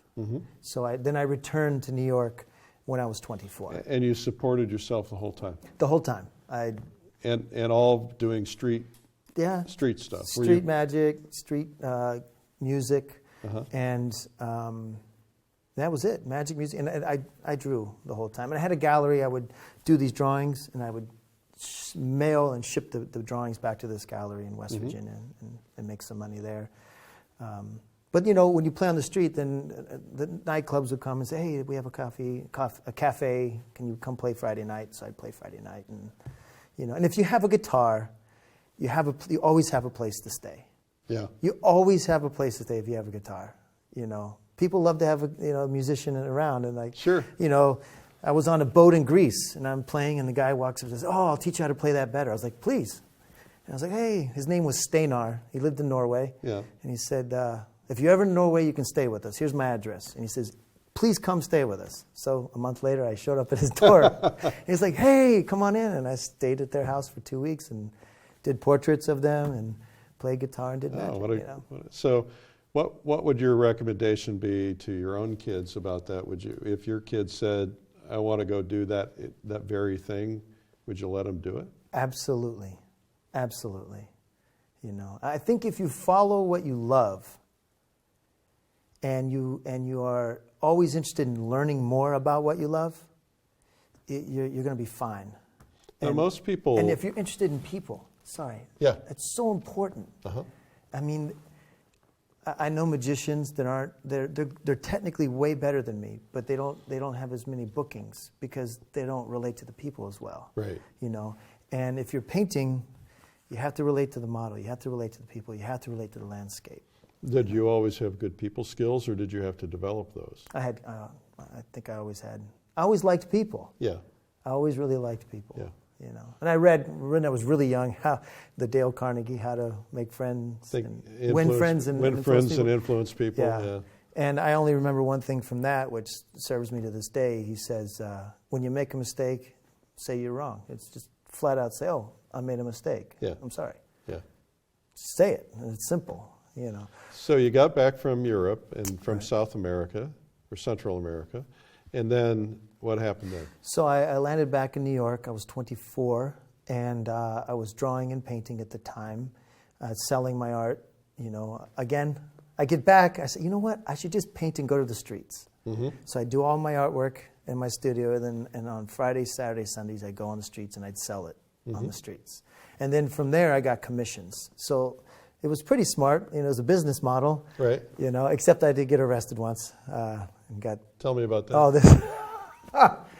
Oh man, this is a good one. So I'm selling my art on the street, on Bleecker Street in New York City, and next to me is this bookseller who's selling art books. The cop comes up and says, it was undercover. He said, "Oh, I love the paintings. How much?" I said, $25 for this. And he says, "Okay, I'm a police officer. I have to arrest you." Yeah. And I said, "Oh, come on." He's like, "No, I'm sorry. I have to have this number of callers this month. I have to take you in. But don't worry, I'll get you out fast." Oh. I said, "Well, what about the guy selling art books? I mean, I'm selling my own art, you know." And he's like, "Oh, protected by the First Amendment." I said, "So is the art." He's like, "Come on." He said, "Just come in." So I said, "Fine."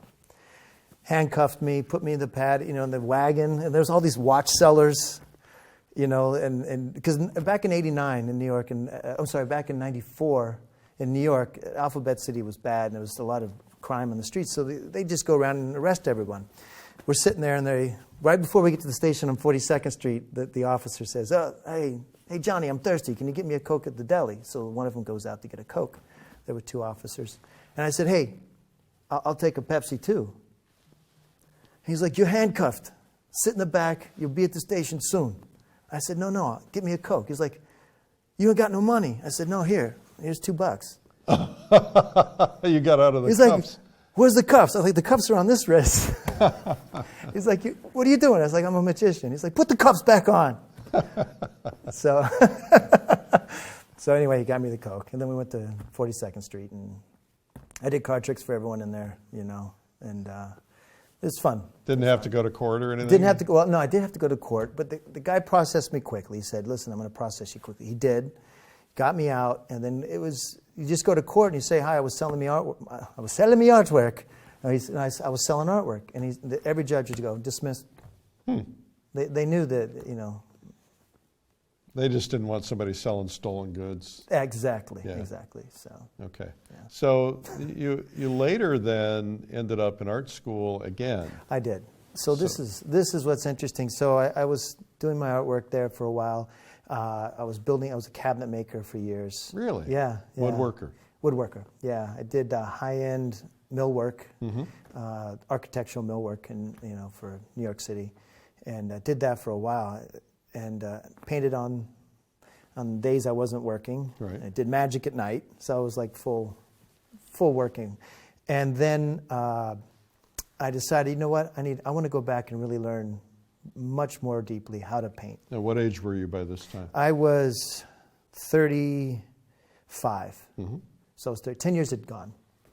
And I was 35, and I saw some of the work of Jacob Collins online, and that was just, phenomenal. Doesn't get much better than that. Doesn't get much better than that, right?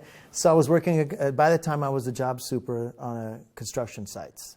And I'd been promoted up the line, and I used to run these gigantic townhouse renovations, on Fifth Avenue. And I saw that's it, I'm going to go study with this guy. So I called him. He says, "Hi." I said, "Da-da-da." "Sure, come in." And I said, "I'd love to study nights with you." He says, "Sorry, can't do it." He says, "If you're going to study with me, you got to do 5 days a week from 8 in the morning to 4 in the afternoon." So I quit my job 4 months later. Oh, wow. Just quit my job. And I said, "Okay, I'll stop doing construction. I'll paint all day with Jake at the Water Street Atelier, and I'll do magic at night." And so I went from making nice money to taking a big gamble. I took a very large gamble. And this was in the downturn when the market crashed. Right. In 2008. So Right. the market tanked. And here I am quitting my secure job to go study art and do card tricks. Yeah. But I was like... Well, you got to burn the bridges behind you. At some point, you got to Right. go and go for what you love. So I did it, studied studied with Jacob. Ted Minoff was there, Ken Salas, were my teachers, and very rigorous training. But so this is the interesting point where I really got into landscapes. I went there to study the figure, but in the summer they had the Hudson River Fellowship, and I got selected twice to go paint up in the Catskills. 6 in the morning, Jake would say, "Okay, if you want to ride with me, get there at 6 in the morning." And then we'd paint all day, and then we'd paint sunsets at night, which would be around 9 o'clock in the summer. So we had 4 or 5 weeks in the summer where you just, long days. I think it'd be good to talk about the Hudson River Fellowship because it's such a wonderful program and a lot of people don't know it exists. Oh, okay. So for these people who are watching, maybe give us kind of a condensed version of what it is. Okay. Well, the Hudson River Fellowship is based out of the Grand Central Academy, or Atelier, run by Jacob Collins. And essentially it's a fellowship. They select a certain number of people to spend about 4 weeks up in the Catskill Mountains painting every day. And often there's senior fellows, called senior fellows, like myself, Eric Kopel, Tom Kegler, Jacob, Ted Minoff, that we go and we work with the fellows to teach them how to paint the landscapes, at a higher level. So it's very intense. So you say at a higher level, but in Jacob's school, it's mostly figurative, drawing and figurative. So were you getting any kind of landscape training in that school? Zero. So a lot of the people that go to the fellowship were not really trained in landscape painting when they started. Exactly. So they're going there, and out of the box, are they learning to paint in plein air? Are they drawing? What's the process? The system is set up where you go in the first few days or week, you're supposed to do a lot of drawings. So a lot of drawings of the landscape. And then you do grisaille paintings of the landscape. And then Explain that for everybody. Grisaille is when you do a painting with one color and white, essentially. So you have a value study. A value study. Right. So it's a fancy French word, grisaille, for a black and white painting. And you're studying the values of the landscape or the subject matter. So a lot of the people are there. It's all plein air. It's all plein air there, and no photography. He's really. Right. Well, Jacob doesn't like photography. No, he doesn't like his photography. Yeah, he's like really harsh on it, and which actually is a wonderful thing. Great training. It's great training. They say like the dialogues we have of Plato today are from people memorized the dialogues. They memorized what the dialogues were. Yeah. So they say, so what happened the other night? And then it's a memory. So we as artists can develop a visual memory every bit as detailed as the Platonic dialogues or of Shakespeare. You have the Shakespearean actors that remember every play. Well, as artists, if you look, you can train your visual memory. Well, and I think that's so important because most of the landscape painters in the world have never gone out on location. Most of the landscape painters are painting from photographs, and I'm not trying to diss that concept, but you have a lot of people out there who essentially don't understand light and form and shape and color like they would see it in person, right? So when you do it in person, it completely changes everything. You want to talk about that? Absolutely. So I'll go from the study with Jacob to the plein air. Okay. Because the thing about, we weren't doing landscapes at the school. We were studying cast drawings and models. You have something that doesn't move with a fixed atmospheric conditions and a fixed light source. So everything's set. Right. But you learn the principles. You learn the principles of value, form, right? You go out in plein air, the light's moving, nothing's staying where it is, the clouds are changing, the shadows all the time. So you have to learn to take the principles you learn of painting and apply it to the landscape. Now, that forces you in the landscape to look deeper, to look more, look more comprehensively, and to try to take a snapshot of the whole to get it on your painting. Now, also, all these moments changing with the sun changing, all these brilliant moments happen. The light, hits the lake. you see all these beautiful things, and you can take these different moments of time and combine them onto a canvas to one moment of time, which, well, in a photograph you're stuck with one moment. Right. But once you've been outdoors and you've painted outdoors a lot, mm-hmm. to get a lot of experience with it, and you start seeing how light falls across the tree, or how light falls on the leaves, or whatever it is. Now, when you're painting from a photograph, you can actually make it look real. Yeah, you can, yes. But I often tell the story of this Russian master who visited our place at the lake with me, and he walked into my studio, and he went, that one, that one, that one, that one. And I said, what do you mean? And he says, that one you did from Plein Air, that one. You did those from Plein Air, the rest were done from photographs. And he totally nailed it, because he knew exactly, he could tell. And at the time, my eye wasn't trained enough to be able to tell. Now I can tell, at least mm-hmm. I think I can.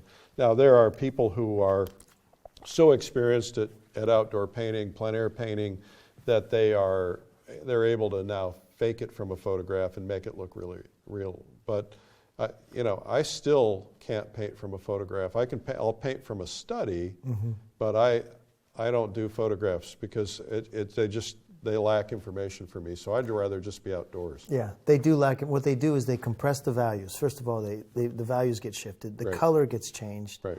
And depending on the lens, the drawing is distorted. Right. So you have to correct all these things. Right.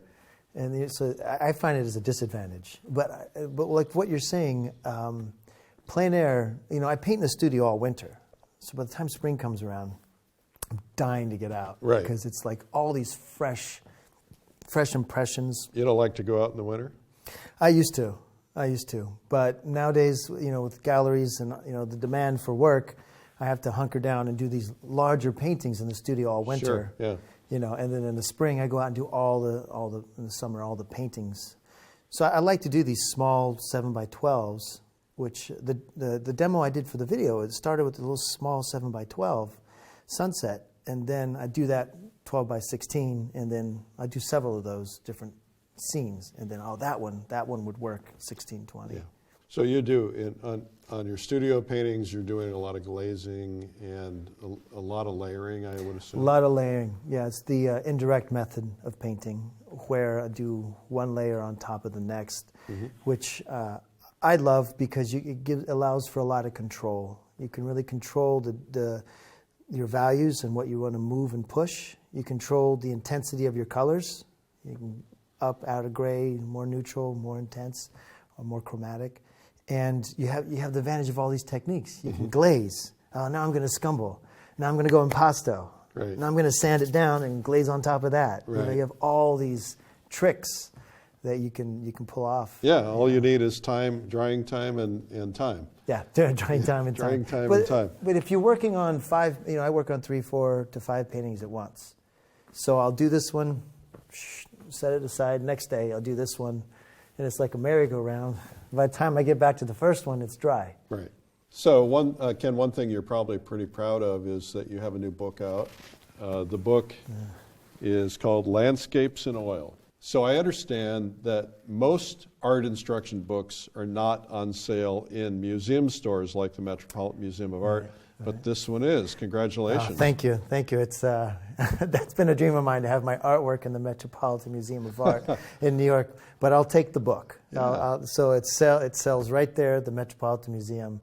And what's wonderful, because some of the illustrations of the masterpieces that are in the book, Frederick Church and others, are in the museum. Mm-hmm. So you can go look at the piece at the museum, go get the book, and then in the book I break down the techniques they use to create these masterpieces. Yeah, I was really happy. Felt very honored with Victoria from Monticelli Press to invite me to do this book, because growing up, I had mentioned earlier, I had studied how to draw trees, or how to draw rocks and skies, but there was never a comprehensive book that taught you in the classical tradition, like the Hudson River tradition, how to paint a landscape in its entirety. Right. And you just can't find it. So when they asked me to do a book, I said, this has never been done. I'm going to give you something that's never been done, which is how to paint a landscape in the Hudson River tradition, the classical, with multiple passes, multiple layers, mm-hmm. and basing everything, all the things I teach in the book are based on principles that I illustrate that the great masters are using. So all their compositional elements, how they use value, how they use drawing in perspective, how they use color, I break their paintings down in the beginning of the book, and then I do demonstrations later to show how to actually create a painting underneath those principles. Well, it's a beautiful book. I was flipping through it, just seeing it for the first time today, so I'm anxious to get my own copy. I have friends in high places. Maybe I can get a copy somewhere. Oh, that's already been submitted. The other thing about it's not just the techniques from the Hudson River School. They had an entire philosophy about man's relationship to nature, and man's relationship to nature, divinity. Very spiritual. Very spiritual. And that's the difference between painting pretty landscapes and deep, profound, meaningful landscapes, is the reason why you're painting it. And if you read them, you read Church, you read Thomas Cole's writings, they're talking about the very deep mystical aspects of light and nature.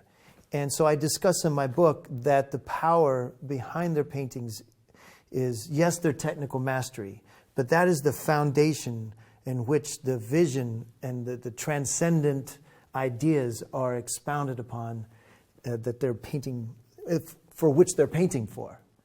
You know. Now, what about you? What about in your own work? The same thing. The same idea. Every painting has a main idea behind it. So, you know, when I title the paintings, that'll give you an idea what I was thinking. You know, the one painting's titled Forgiveness. The other one's another one painted called Annunciation. You know, the idea of birth, the divine birth, spiritual birth. You know, so the titles will tell you, in my mind, the idea that's driving all the decisions that are made on the painting. So, from what I've read about some of those guys, Church and others, is that the act of painting, in their case, was also an act of prayer. Absolutely, gosh. I mean, Eric, this is where it's at. This is exactly where it's at. You know, I call it contemplative painting, where you're not just looking at a mountain and saying, "Oh, this is the mountain. I'm painting a mountain." You're not just looking at the sun. "Oh, I'm painting the sun." No, you are. I see it as a deep meditation, a deep prayer to the wonderness, the absolute mystery and beauty of creation. And in our own little way, we're recreating what a universe that's already been created. You know, the only difference is you're having to compress it down to 7 values. Yeah, exactly. We have to compress the values, and we have to make it two-dimensional. That's right. And you still have to make that sun look like it's glowing and, and bright. Exactly. So no, I agree. It's people ask me, you know, "Oh, you're so deep. You read, you know, Emerson. You love Thoreau. Do you meditate?" I'm like, "No, I paint." Yeah. That's it. That's it. So let's get back to magic. It's fascinating. So you asked me a question before we started the interview, and so I'm gonna let's go through that. Okay. That now. So I asked you a question, simple question. I said, "Eric, think of a friend from high school or college." Right. And I also gave you an envelope, which is in your pocket. Right. Okay. Sealed. Sealed okay, envelope. So I haven't figured out what the name is. Would you like me to do it now? Sure. Okay, so this is where I jump into Eric's mind. Yes. All right, here we go. I have lead all around my head. You can't get in there. All right, this is how it's going to work. I want you to say the name in your mind. Yep. Say it again in your mind. Yep. Did you do it? Yeah, it's a short name. Okay, that's what I was looking for. I said, "Did you say it?" And you said, Remember? You said, it's a short. That is what I was waiting for. Because that response, when I ask the question, gives me the idea of what syllable. So it's a 2-syllable word. People, when I say, "Did you say it?" They go, Or they go, "Okay." So you gave me an That means it's a 2-syllable word. Now spell the name in your mind. Don't move your lips. I read lips. Oh, yeah, you do. I do. All right, it ends with a Y.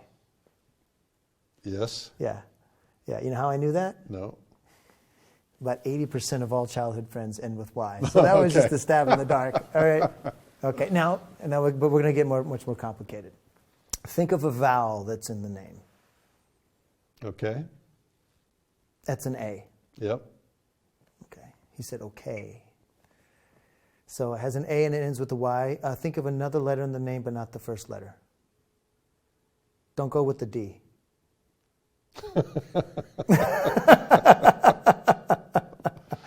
People like to think this is a sharp letter, D. So and then you're hopping to the N. You're like N D N D. Yeah. It's got to be Randy. Yeah, I don't know how you did it. Okay, so. So why do you have that? Is that stapled? Is that sealed? This is stapled. Okay, Ken's big prediction. Ken's big prediction. Now, what's one memory you have with this friend Randy? We were on TV together when we were teenagers on a TV show called The Ann Clone Show. Okay. So take it and just rip it halfway down the middle. That way you can just, there you go. There should be something, there we go, a little card in there. That's your picture on it. Yep. Astonishment Inc. And you were on The Ann Clone Show with Randy. Wow. How'd you figure that out? Now, I told you, you wrote this down that I was on The Ann Clone Show, but how did you figure out his name so soon? So early? Didn't you have to go through all that with me? No, but it's fun, isn't it? Wow, that's amazing. Now, so Ken did this on stage in front of 1,000 people at the Plein Air convention. That's right. He stood up there and, I don't know, he pulled an envelope out of the audience, and I don't know how he manipulated the audience, but you blew everybody away. Yeah. That's, what else am I thinking? Talk to me about mentors and about learning to paint, because the act of learning to paint has some difficulty, maybe a lot of difficulty. But the thing I think that is the missing link, there are a lot of good teachers out there, but there is a lack of encouragement and there's a lack of a roadmap. So what I mean by that is when I first learned to paint, nobody said, this is what you're going to go through. So instead, I would go through these stages of frustration and almost quit many times. And I know so many people who have quit, who got to the point where they think they should be better than they are by a certain point in their journey. And I think that what would be really wonderful is when you get a new student for the first time, you say, okay, here's what you're going to go through. Here's what your roadmap's going to look like. You're going to do this, then you're going to study this for a while, and then you're going to do this, and you're going to go to this level, and you're going to do that. And during each of these stages in between, you're going to have some moments where you're going to get frustrated and you're going to want to quit. That's normal. It's okay to go through that. Because I think that there's so many people who have stopped painting, stopped drawing, because we have this belief in our system that because you're an artist, it comes naturally. You know, we don't think that about brain surgeons or musicians, but we think it about artists, and the reality is that art is a learned skill. Now, there is some talent that comes later down the road maybe, but most of that is about practicing. It's like your magic. You're just practicing it constantly, and that's when you get good at it. Same thing with the hand-eye coordination with the pencil.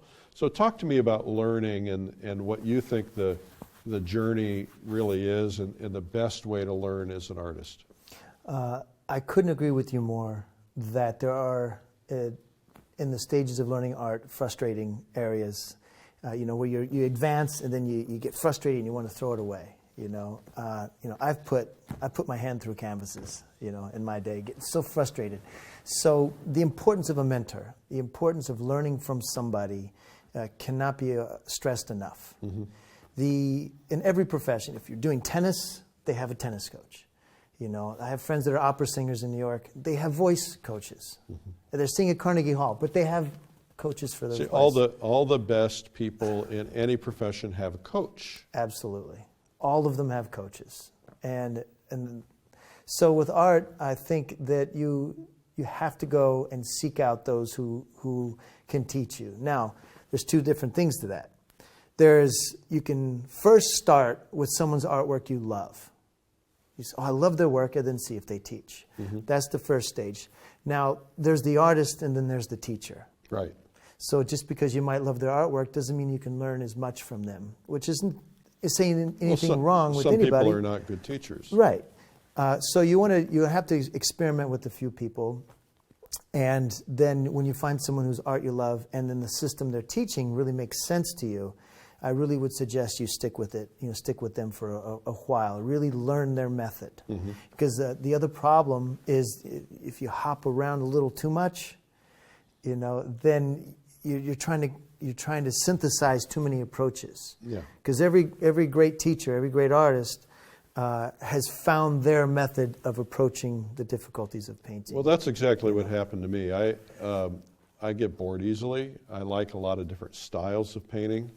I went for 2 or 3 years. Well, I studied under 2 or 3 different people every week. And so, one was a colorist and one was loose brush strokes, one was tight brush strokes. And so I was getting a lot of information, but it was really hard for me to synthesize that. And it was not until I decided to stabilize on one. Now, not because I want to paint like that person or copy anyone, but in my particular case, it was one specific artist who I hired to come in and work with me. And then I just told myself, I'm not changing my color palette, I'm not changing my style, I'm just going to stick with this. And then when I finally did that, my growth was rapid. Yeah. I couldn't agree more. I really couldn't, because especially if you found someone you really liked, you liked their work, you liked their teaching method, so you stuck with one way. The funny thing is, all the teachers are teaching a very similar thing at their core. They're going to teach you how to draw, they're going to teach you how to work with values, and they're going to teach you how to work with color, right?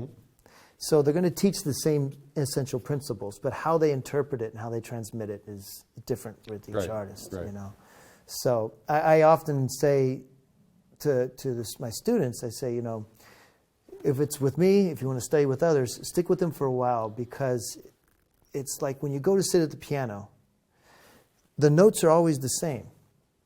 It's the same notes. You go to the guitar, it's the same notes. That's like you studying with consistency. Then you can learn the scales. Then you can learn the simple tune, and then you're doing Beethoven's Ninth. Same thing, you want to stick with one teacher for a while, so you have that consistency. It's that one consistent way. And then you can transpose to different styles. Right. Once you learn the fundamentals. Right. Well, I think it's critical. We also, another thing that we have in our society is this idea that practice makes perfect, and practice makes permanence, but it doesn't make perfect. It's very bad practice is permanent just as much as good practice is. And so, the idea of finding a mentor like you, for instance, that's so important. That we have this badge of courage that I'm self-taught. But all that means is that you slowed down the process, right? You took 20 years to learn what you could have learned in 5 or 2 or whatever the case may be. And I've found that the brilliant people in any category, they not only have coaches, but they have mentors. And they say, you know what, this person spent 20 or 30 years figuring this out. I'm going to go just be under them, study under them for a long period of time, and that is going to change me. And that's how people really grow fast. And that's why things like workshops are good, but having that stability of going in on a week-to-week basis is good. That's why video is good, because you can watch it and then practice it and go back and watch it again. There's a lot of different methods, but they're all good. But you don't want to be practicing something that's bad. Yes. Man, you're saying it. You're hitting the nail on the head. On one painting that I'm doing, even one painting, I'll still make the same mistakes I made 5 years ago if I'm not paying attention. They'll come up, and the difference now is, rather than try to fix the mistake by making it worse, by having studied with a mentor and teachers, their voice actually comes to my head. Right. No, vary your edges here. Vary your edges. Oh, boom, that's right. There's the answer, I find that one of the biggest problems that I have is that I get lazy when I paint. And so, like last night I was painting, and I needed to put more color out, but I didn't want to stop, and so I'm trying to make other things work. And then I'm wiping it down, and so things like that. Sometimes you just got to stop and get back to it. You get lazy on your painting, and you try to make it work anyway and skimp. I've found over the years that's the perfect time to stop and take a break. Yeah. Go eat a taco. I don't know. Go relax. Go drink some water, and then come back, and then because you're just going to make bigger mistakes. I'll put my roll of paper towel across the room, and when I need a new piece of paper towel, I'll have to walk away from the painting because otherwise I don't remember to walk away. Right? I'll sit there and intensely work on it for 30 or 45 minutes, but if I have to go across the room to get my paper towel, then at least I get some perspective, and then I see, because you got to catch all those mistakes. Yeah. I know you don't make any. No, I make a ton of mistakes. That's I studied with this teacher from the Repin Academy. Mm-hmm. I did private lessons with him for about 3 years. His name was? His name was Leonard Gervitz. Mm-hmm. Wonderful, wonderful human being and a wonderful teacher. And I was studying. I was getting frustrated, and he says, "You have to understand, the process of painting is fixing all the mistakes you're making all the time, right, and leaving what's corrected." Right. And he said that, and it changed my approach. I was like, "Oh, I don't have to worry about the mistakes. They're going to happen. Right. It's just learning how to fix them. That's why I'm studying with you. I'm learning how to fix the mistakes." Right. So any final words of encouragement to the people who might be watching this? Maybe they're new at painting, maybe they're established. Any final thoughts for them? Yeah, I would say that if you see paintings that you love by other artists and they really move you, I would say take a moment and really look at them and ask yourself, why does this painting work? Just really study it. So why does it work? Mm-hmm. Very simply, how's the drawing, how's the value, how's the color? And I would say copy those paintings, mm-hmm. Okay, first of all. And then not just copy them. This is something people don't tell you to do, but I'll say it. So here's a painting by so-and-so. Copy that painting. Then go do a plein air piece, select a similar time of day, and try to do a plein air piece in that style and how you copied it. Right. Then that's going to teach you how they translated nature into what they did. You see? And then you can take that to the studio and actually fix it. Mm-hmm. You can look at their painting, look at your copy of the painting, look at your plein air piece, and make adjustments. I tell you, I did that, and I just learned so much from it. And as far as encouragement, we're doing this because we love it. Right. We're painting landscapes. We're painting actually anything because we love the act of painting. And that has to always remind you that there is a reason why you're doing it that's greater than any of the difficulties. Right. Even if you're raising kids, it can be difficult. But you love your children so much, it's like right. You just go right through it. Right. Yeah. And also the second thing, the reward of when you push through difficult times, and you pull a painting out of the fire, as they say, and you've done it. It's like you're like Rocky at the top of the steps in Philly. You're like, right. Yes, this one came out. Right. Hurrah! Yeah. Well, this has been a pleasure having you. Thank you so much. Thank you. I've thoroughly enjoyed speaking with you, and I hope to see you again soon. Great. Well, thank you for watching, everybody. Ken Salas. Well, that's Ken Salas and Majestic Landscape Painting. You can learn more about that at lilyartvideo.com. I'm Eric Rhodes.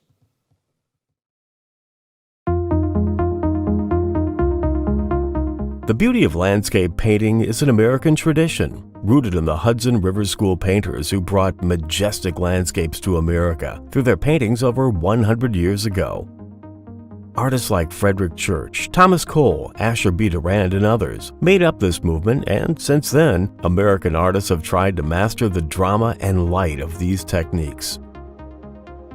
One artist who has worked to master these techniques as part of the coveted Hudson River Fellowship is talented magician, mentalist, artist, and fellowship instructor Ken Salas. In this instructional video, Ken, who was named as a living master by the Art Renewal Center in 2018, is going to show you how to paint magical landscapes like the Hudson River School painters did. Follow along with Ken as he shares his love of landscapes and answers the one question he is most often asked by his students. How do you take the complexity of nature, the changing light conditions, the movement, and all the elements, and make a painting that is cohesive and filled with poetry and meaning? To help his students and you to really grasp the concepts, Ken has created the butterfly system, taking 3 elements that are in the landscape in reality and the 3 elements of painting and bringing them together in the middle with specific techniques and application. Here with this, the way the lighting is in the studio, you see the shadow of the brush on the canvas? Well, that's actually the shadow that's cast by that light source.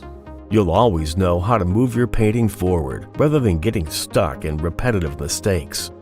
You will genuinely appreciate Ken's casual and encouraging teaching style.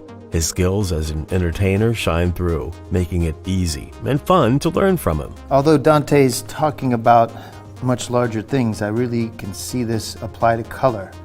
Pure essence and pure matter, and the two joined into one, were shot forth without flaw, like 3 bright arrows from a 3-stringed bow. Available on DVD or on digital to watch on your computer, tablet, or smartphone. Order your copy of Majestic Landscapes with Ken Salas today.